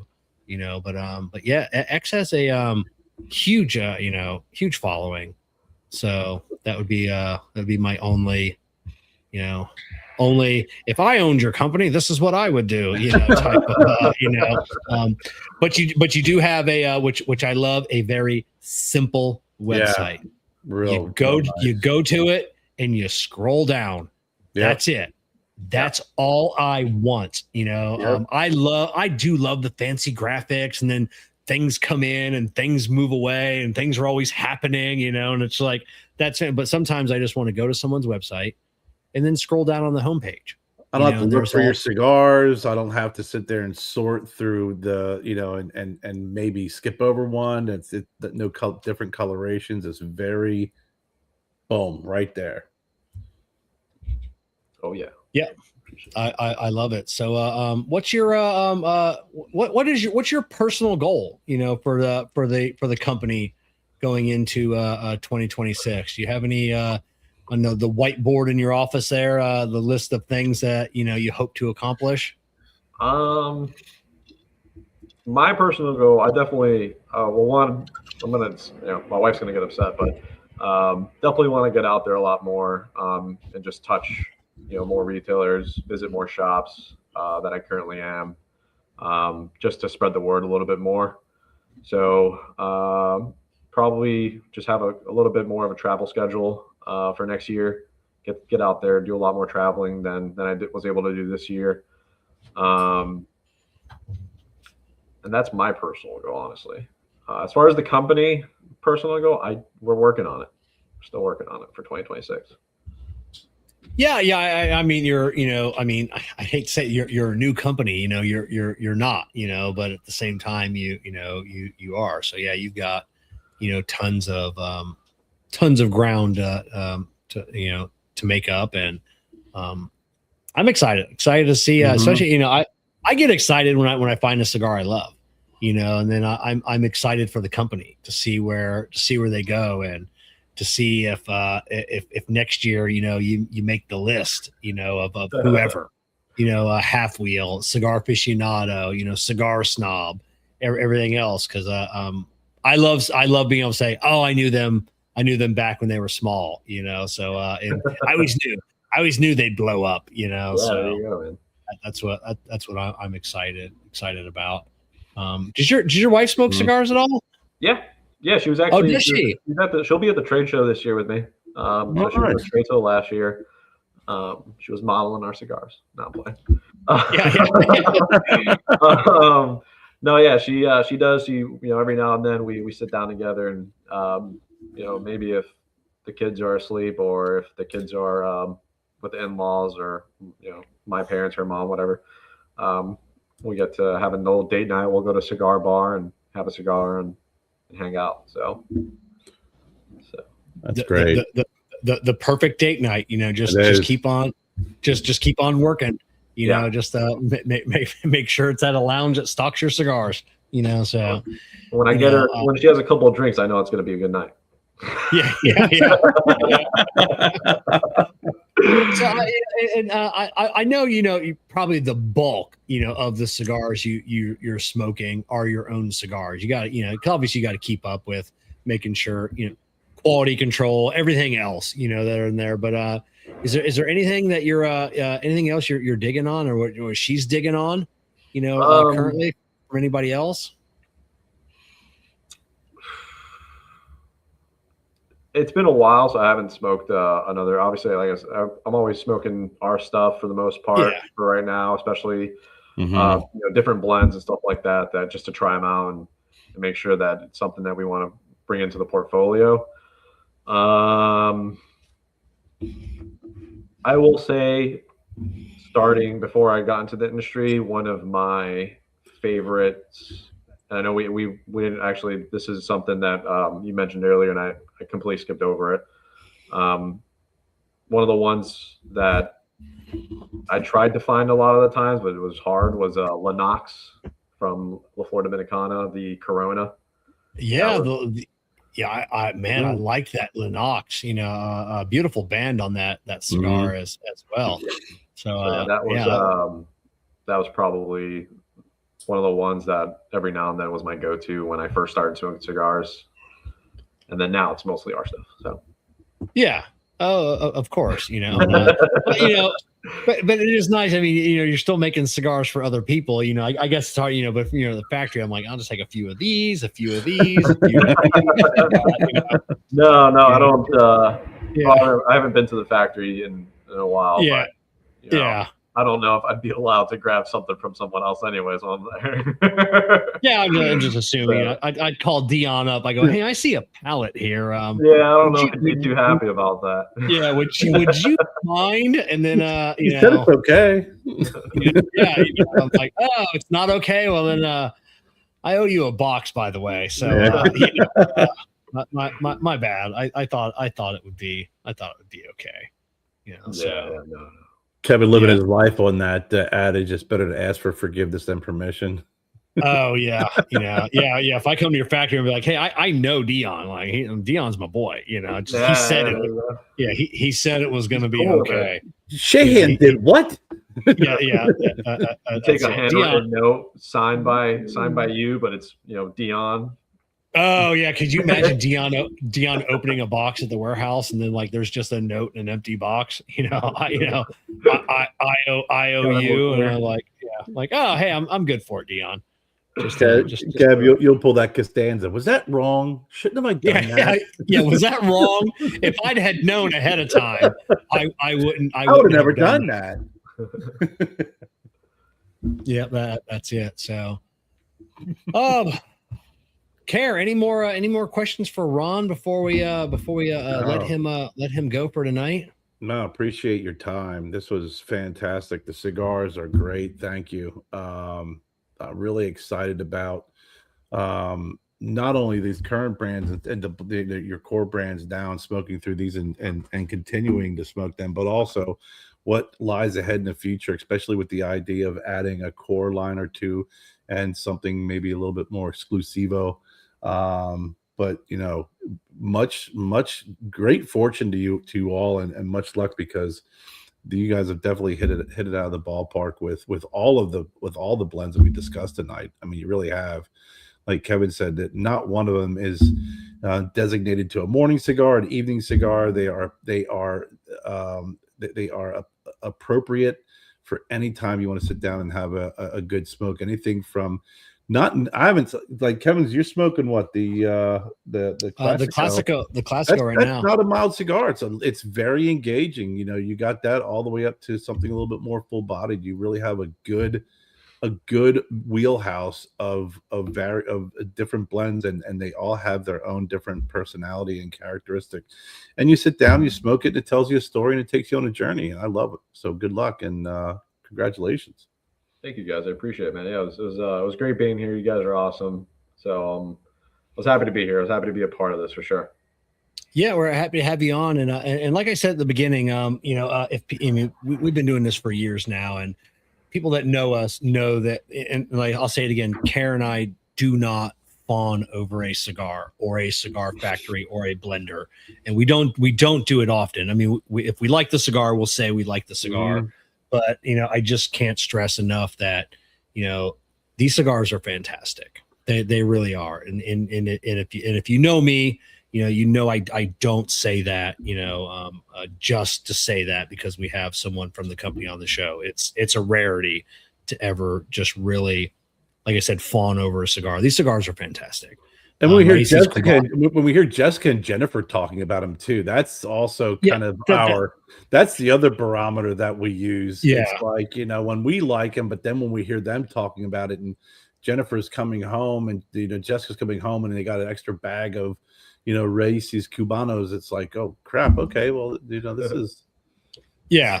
So for everybody watching tonight, listening in the future, take that for what it's worth, go out, pick some up, ask your local retailer if they stock them. If they don't, find it online. I mentioned Abe at Smoke In Cigars has a few. I'm sure there are, with a couple hundred retailers throughout the country, I'm sure there's at least, a dozen that do sell online where you can find any one of the cigars that we talked about tonight. If Abe doesn't have the one that you want. I know he does have like the Liga de Reyes. Coupon code A gives me CP15, Cigar Prop 15. That's good for most things on his website. So pick up a 5-pack of cigars, use that code, save a few bucks. And but yeah, just go to your local retailer, ask them, say, hey, saw them on Cigar Prop, maybe the retailer will know me.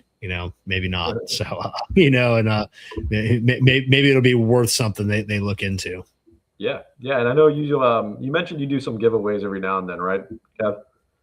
Yeah. We just gave away one of your samplers on Instagram.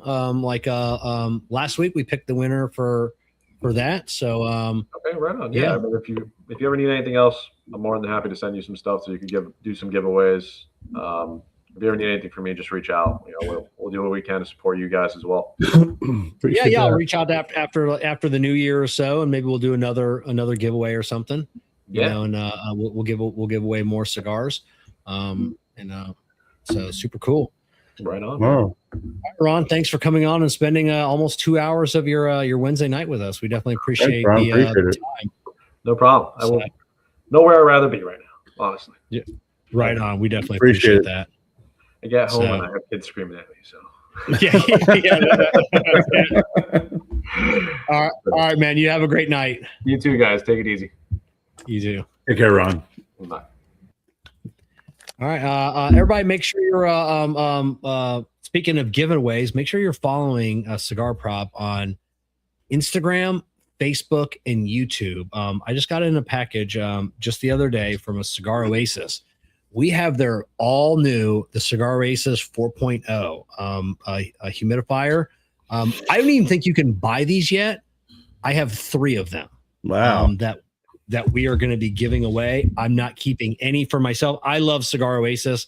I've been with them for years. We're giving away 3 of those, and then each one will also come with their new Caliber 5 hygrometer. I've been pushing the Caliber 4 hygrometer for years. We just gave a bunch of those away recently, so we'll be giving away the Cigar Oasis Plus 4.0 right after the first of the year. We're going to let everything wind down a little bit, and so we're going to be. You'll have 3 chances to win.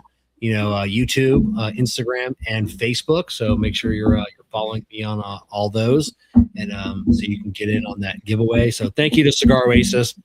been a real big supporter of ours over the years. Another company that we don't take money from. I love the crew over there. When I need something like a hygrometer or a new ashtray, I always reach out. I'm like, hey, I need a hygrometer. Can you send me over one? And they always do. So they've always been real big supporter of ours, and just a great organization. So we love them, and we love promoting them. I do have a coupon code for the website. I don't know what it is. Oh, it's Prop Nation. So yeah, it's it'll save you like 15% if you go over there. No kickbacks, non-affiliate link at all. Just plug in that code, save 15% at cigaroasis.com. And they got some cool stuff. Just a prop discount. That's it. So Prop Nation discount. Save some money over there. So Kerr, this will be our last show of the year. Is it? I was going to ask you if you're going to do anything Monday. We've never gone this late into the year, on shows, So yeah, my next week is absolutely just it's been packed for the last month. Hey Kerr, I got a question for you. Yeah, it's man math. Oh Jesus Christ. Okay. So if I go to Home Depot and return something and I get a $75 credit, and while I'm there, I buy something for $150. It's only $75, right? Because I had that credit. I'm going to give you carry math. No, it's $150, but that's Jessica math too. You're doing Jennifer math right now. This is carry math. Carry math is, hey, stay within the guardrails of that $75 freaking coupon. If you come home with $76, that means we're $1 over that $75. All right, but I do see your rationale behind it, but I can't get behind it, Kev. I have to say I'm more in the Jessica math on that one. All right. So sorry, man. But she got her new stove delivered today, so she forgot all about the that. Ryan, you got to have so we had on at the gym. Yeah, that's it. Take pictures. That's it. Take pictures or it didn't happen. And you're getting swole. Well, if you're getting swole, you must now post pictures every day of you in various poses. You need to have Ralph on, Ryan. We had on Ron. You have Ralph Montero from Raices Cubanas. So that's your, yes. check your phone. So yeah, you need to post every single day now for all of eternity of you getting into shape, because that's what we need to see. And if you're not glistening with sweat, then we don't believe that you're working out. Yeah, that's it. Because we love that. Now I make fun but my Facebook is full of me smoking cigars. So some people are like, enough with that. But at least it's not the people that work out and then now try. When you're promoting a cigar, you're not promoting. That's it. And then not only do you need to post pictures of you at the gym, you also need to tell us how we should be eating better now. Because that's it. So I need to know if you're taking creatine and how much. I need to know about your pre-workout. I need to know everything about Planet Fitness. Planet Fitness. I don't know a lot about, but yeah. Ryan said check my phone. I didn't get anything. Ryan, I didn't get anything on that. We'll a little disappointed as well. So you get a spray bottle. Listen, you get a spray bottle and a spray bottle full of baby lotion or some baby oil. You get a spray bottle and you get a really good app that can just erase your background and just put like a gem behind you. Freaking, I guarantee you, if you did that, Kevin, for like a month and posted pictures every day, after a month, people be like, "Man, Kevin, you're looking great." You're like, "Just take a picture, just go back out to the lounge, grab yourself a freaking Diet Coke and Bacardi and a cigar, and in a month, everyone will be telling you how much better you look." Yeah, I was surprised that when we went to Ybor City, how many people came up to me and said how much weight I'd lost, and which I don't think I've lost that much at all. But well, I'm starting a new diet, Kerr, in February. I'm gonna see if Jessica will join me on this diet. So I'm gonna extend my fast. I'm gonna do an 18 hour just for the February because it's the shortest month. So we're gonna do an 18-hour fast, and then once a week do a 24-hour. So to see, because they say that'll really help flush everything out. I'm starting back up in January. I felt I slid off the wagon a little bit. So I can tell. I get not much though. Not much. You can see it a little bit in your face. Probably, it's because it's that's the first place to go, especially when you're not eating right. You start to retain your salt and your fluids and shit. Because then it's like if I stick to my diet then for 3 days straight, I'll drop another 5 pounds. But I probably picked up maybe about 8 pounds. But I had the same thing happen to me. Jennifer and I went down to Torch Lounge. This was a couple of months ago, maybe about a month ago. And Chuck, the owner, comes up and he goes, "Are you okay? Did you lose weight?" I go, "Yeah." He goes, "All right, you lost a lot, right?" I go, "Yeah." He goes, "Okay." He goes, "I thought maybe you were sick or something." He goes, "Because," he goes, "I didn't want to say anything." He goes, "But you really lost." I said, "Yeah, I lost like 60 pounds." He goes, "You can really," he goes, "I was really concerned for a moment." And I'm like, no. I said, it's done properly and healthy. I said, but but he goes, "Yeah." He goes, you look great." He goes, "But I thought you kind of, you were sick." And I was like, "No, I'm good." But yeah, I mean, with the holidays coming, people visiting, I'm drinking more bourbons and rums. Now it's like Jennifer's dad's bringing in all the sweets and the cookies, and the bagels and stuff. And it's like, I'm still sticking to my, I'm still doing the fasting, right? So I'm still able to eat lunch around 11 or 12. But it's just, I'm not eating as well as I did. I'm not outside and getting around a lot. So yeah, I think my constant weight, I probably am about 8 to 10 pounds higher than that. I was pretty at a decent weight, but it was just really hard to sustain that lower weight when this started happening. So, yeah. Oh yeah, yeah. I just got the photo now, Ryan. You could tell Ryan was holding his breath and he was sucking it in. If you look at his face, but I can't. But there's that guy in the background, Ryan, with that weird hairline. Somebody should tell him he needs to do something with that forehead. But yeah, no, I same thing. Like it's just Beavis and Butthead, right? Yeah, I know. It's just it's the holidays. It's an excuse. I got my Secret Santa from Craig tonight. Inside there was 2 giant packs of tasty cakes and some chocolate candies. And I'm like, oh, geez, I destroyed because they were chocolate mint tasty cakes. We can't get them down here. I destroyed half of that box after dinner. And it's a brutal time of year. I haven't been hungry in a month. Normally when I come home like at 4 o'clock every day, 4:30, I'm starving. I wake up in the morning and my stomach is grumbling and I know I can't eat until like 11 or 12. And I haven't been hungry here in a month. Like last night, Jessica's like, "Hey, what do you want to do for dinner?" And I'm like, I'm not really hungry, but I know I should eat something. And then she's like, I haven't heard you say that in a long time. Like you're not hungry after work. And I'm like, yeah, just, all the cookies and sweets and candies and the customers bringing them in there. Remember when tasty cakes? So I mean, back when they were the real deal tasty cakes, so they were good.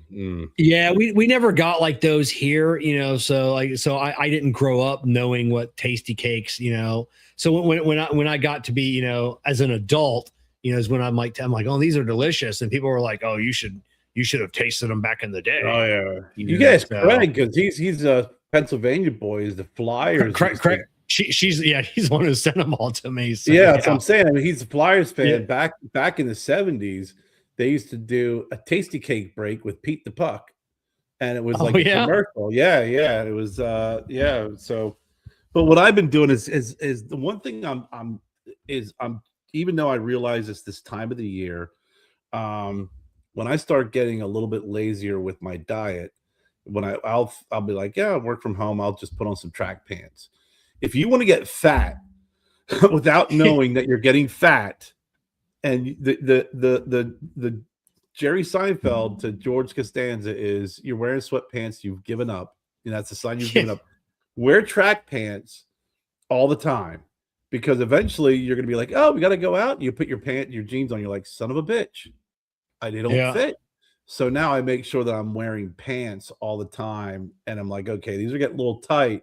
I know that it's time that I got to start increasing the water, and making sure that I'm a little bit more strict when it comes to my my fasting. I'm the same way, because I got to wear, my pants to work every day. So every now and then they start getting a little tight, and I'm like, oh, it's a little tough to tuck this shirt in today. So, I got to, got to take that. But here's Ryan. You shouldn't eat sugar. Here we go. There you go.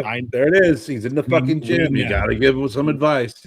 That's it. No, there's nothing wrong with sugar. It's just an excess amount of sugar. So, and making sure that you're burning off the calories. Kevin, you work enough to burn off, you could be good. Yeah, I do, but I do feel better on the fasting though. Like it's just your body, you have more energy. I was starting to get like energy deplete. I was starting to get that crash at about 3 o'clock every afternoon. I added magnesium to my diet.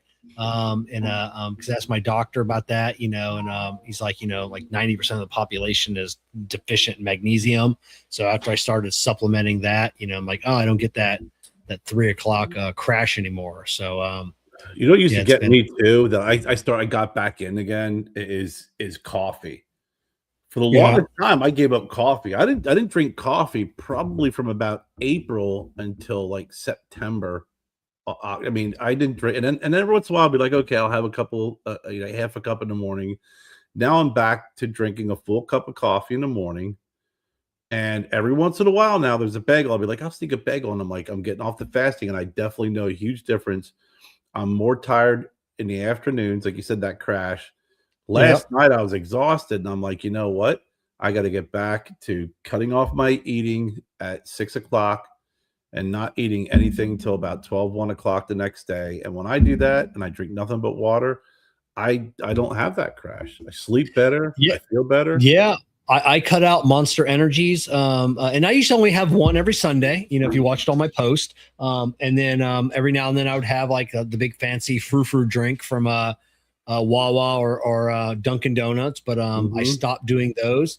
And then every now and then, I would have one starting like, it was like July or so. I'm like, oh, I'll and it just destroys my gut. Just one, and it will just be all day long. I feel like shit, and I don't drink them anymore. It's just not worth it. JJ Jambalaya, he gave up soda and bought an espresso machine, lost 60 pounds. I can't give up. I love my Diet Coke. But I only drink. Different though. He's talking about when he's giving up soda and losing that much weight. That means drinking Coke. That's a lot of empty calories. Coke, it is, and everybody knows I love Diet Coke. At most 2 a day. If I drink a second one with like my Bacardi, like that's a lot of Diet Coke. Like I don't drink, So and I still drink Diet Cokes. Yeah, I bought a 12-pack of Fresca this week. I've been having a Fresca with my lunch every day. I'm like, oh, this is refreshing, So how about a Fresca?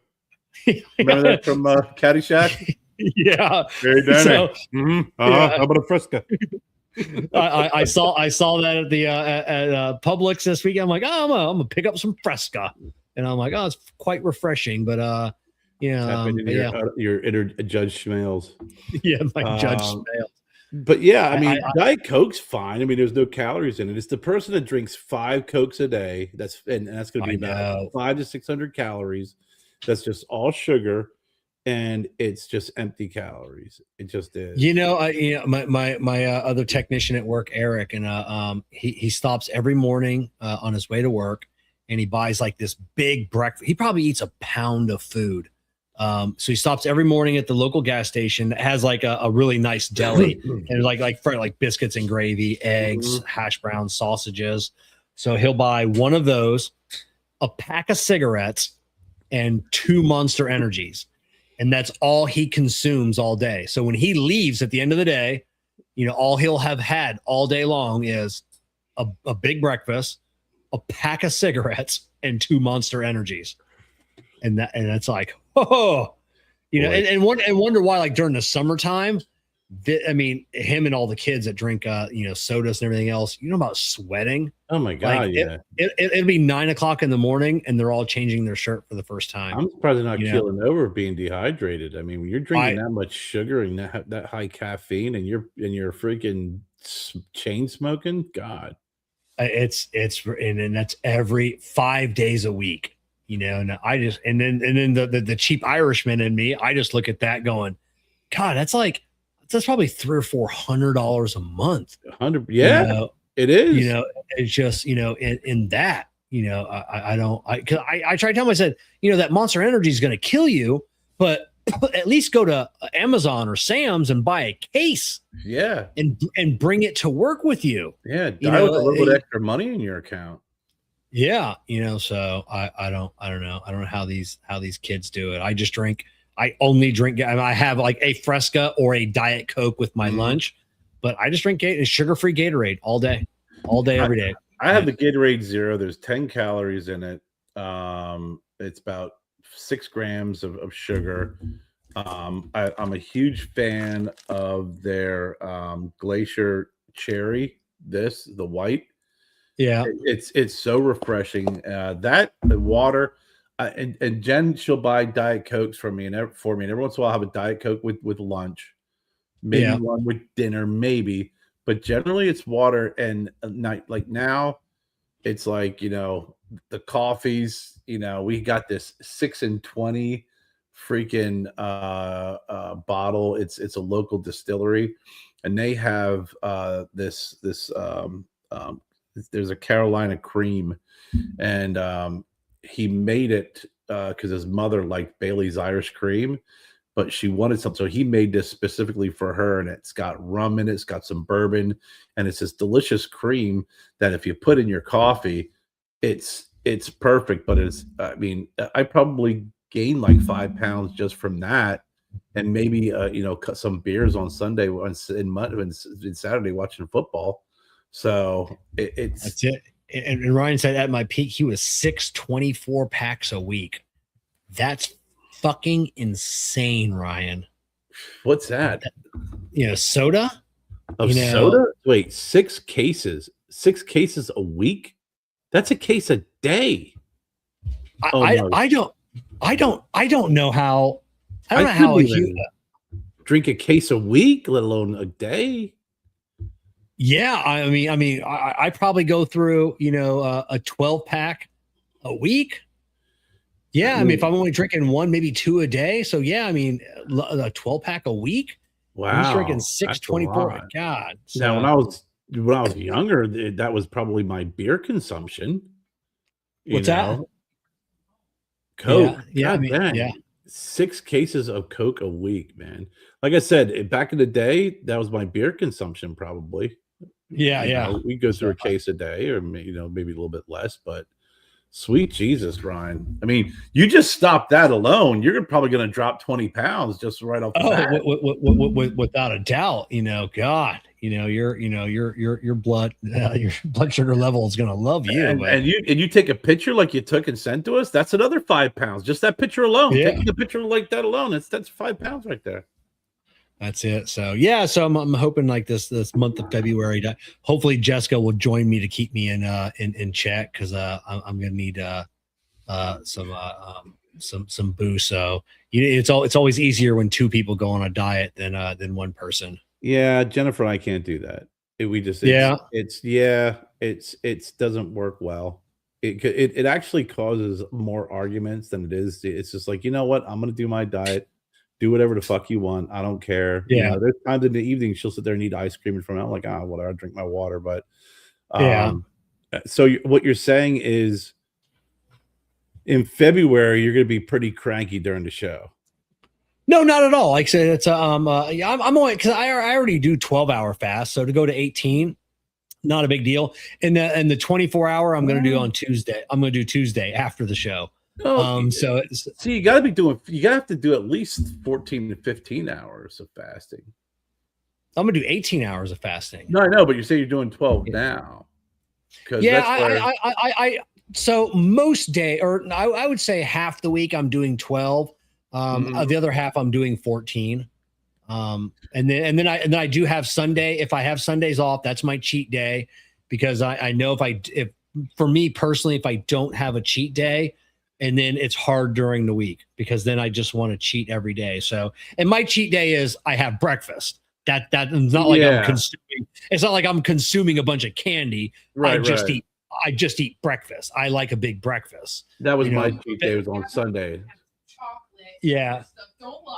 No. Yeah. I mean, I do like my sweets, after dinner. So, but yeah. So, but yeah. So I do like on Sunday morning. Like I'll go up to the bagel place and get us some sandwiches or something. So when I say that's my cheat day, that's my cheat day. Yeah, that was my cheat day too on Sundays. Now my cheat day is like, well, maybe I can squeeze one in here, and I just got to stop that, because 18 hours is not that hard if you stop eating around 5 or 6 o'clock and you don't eat anything till 2. Yeah, that's not a bad day. That's not the first couple days are going to be tough when you hit that 11 o'clock mark, and you're like, fucking 15 hours is good enough, But yeah, you just got to kind of just tough through it. Yep, that's it. Yeah, Ryan, he eat once a day, straight carnivore diet for the most part. Yeah, some people their bodies are made for the carnivore diet. Some people they're not. Some people have stomach issues. So many other people love that diet. So I could do primarily, I could do heavy proteins, light carbs, but I can't cut carbs out altogether, because I will walk past carbs. If I just do, and I've done back during the Atkins days, I'll go 3 or 4 days of pure protein, and on that 4th or 5th day, I'll walk by a plate of carbs and it will literally jump into my hand and force it in my mouth. It's horrible. I'll eat an entire loaf of bread. Yeah, after like 3 days. It is. Yeah, and it's like, yeah. It's my body's just like, listen, dude, reduce carbs, do not cut them out. Yeah, it's not good. All right, Kerr. 2 hours, 7 minutes, man. This flew by. Make sure you're following Stogie Road Cigars, Cigar Prop, our guest tonight, Raices Cubana, on all the social medias. Links are in the video description, podcast description, if you're listening to this. And this will be our final show for the year. And then that's a big IO. So we got we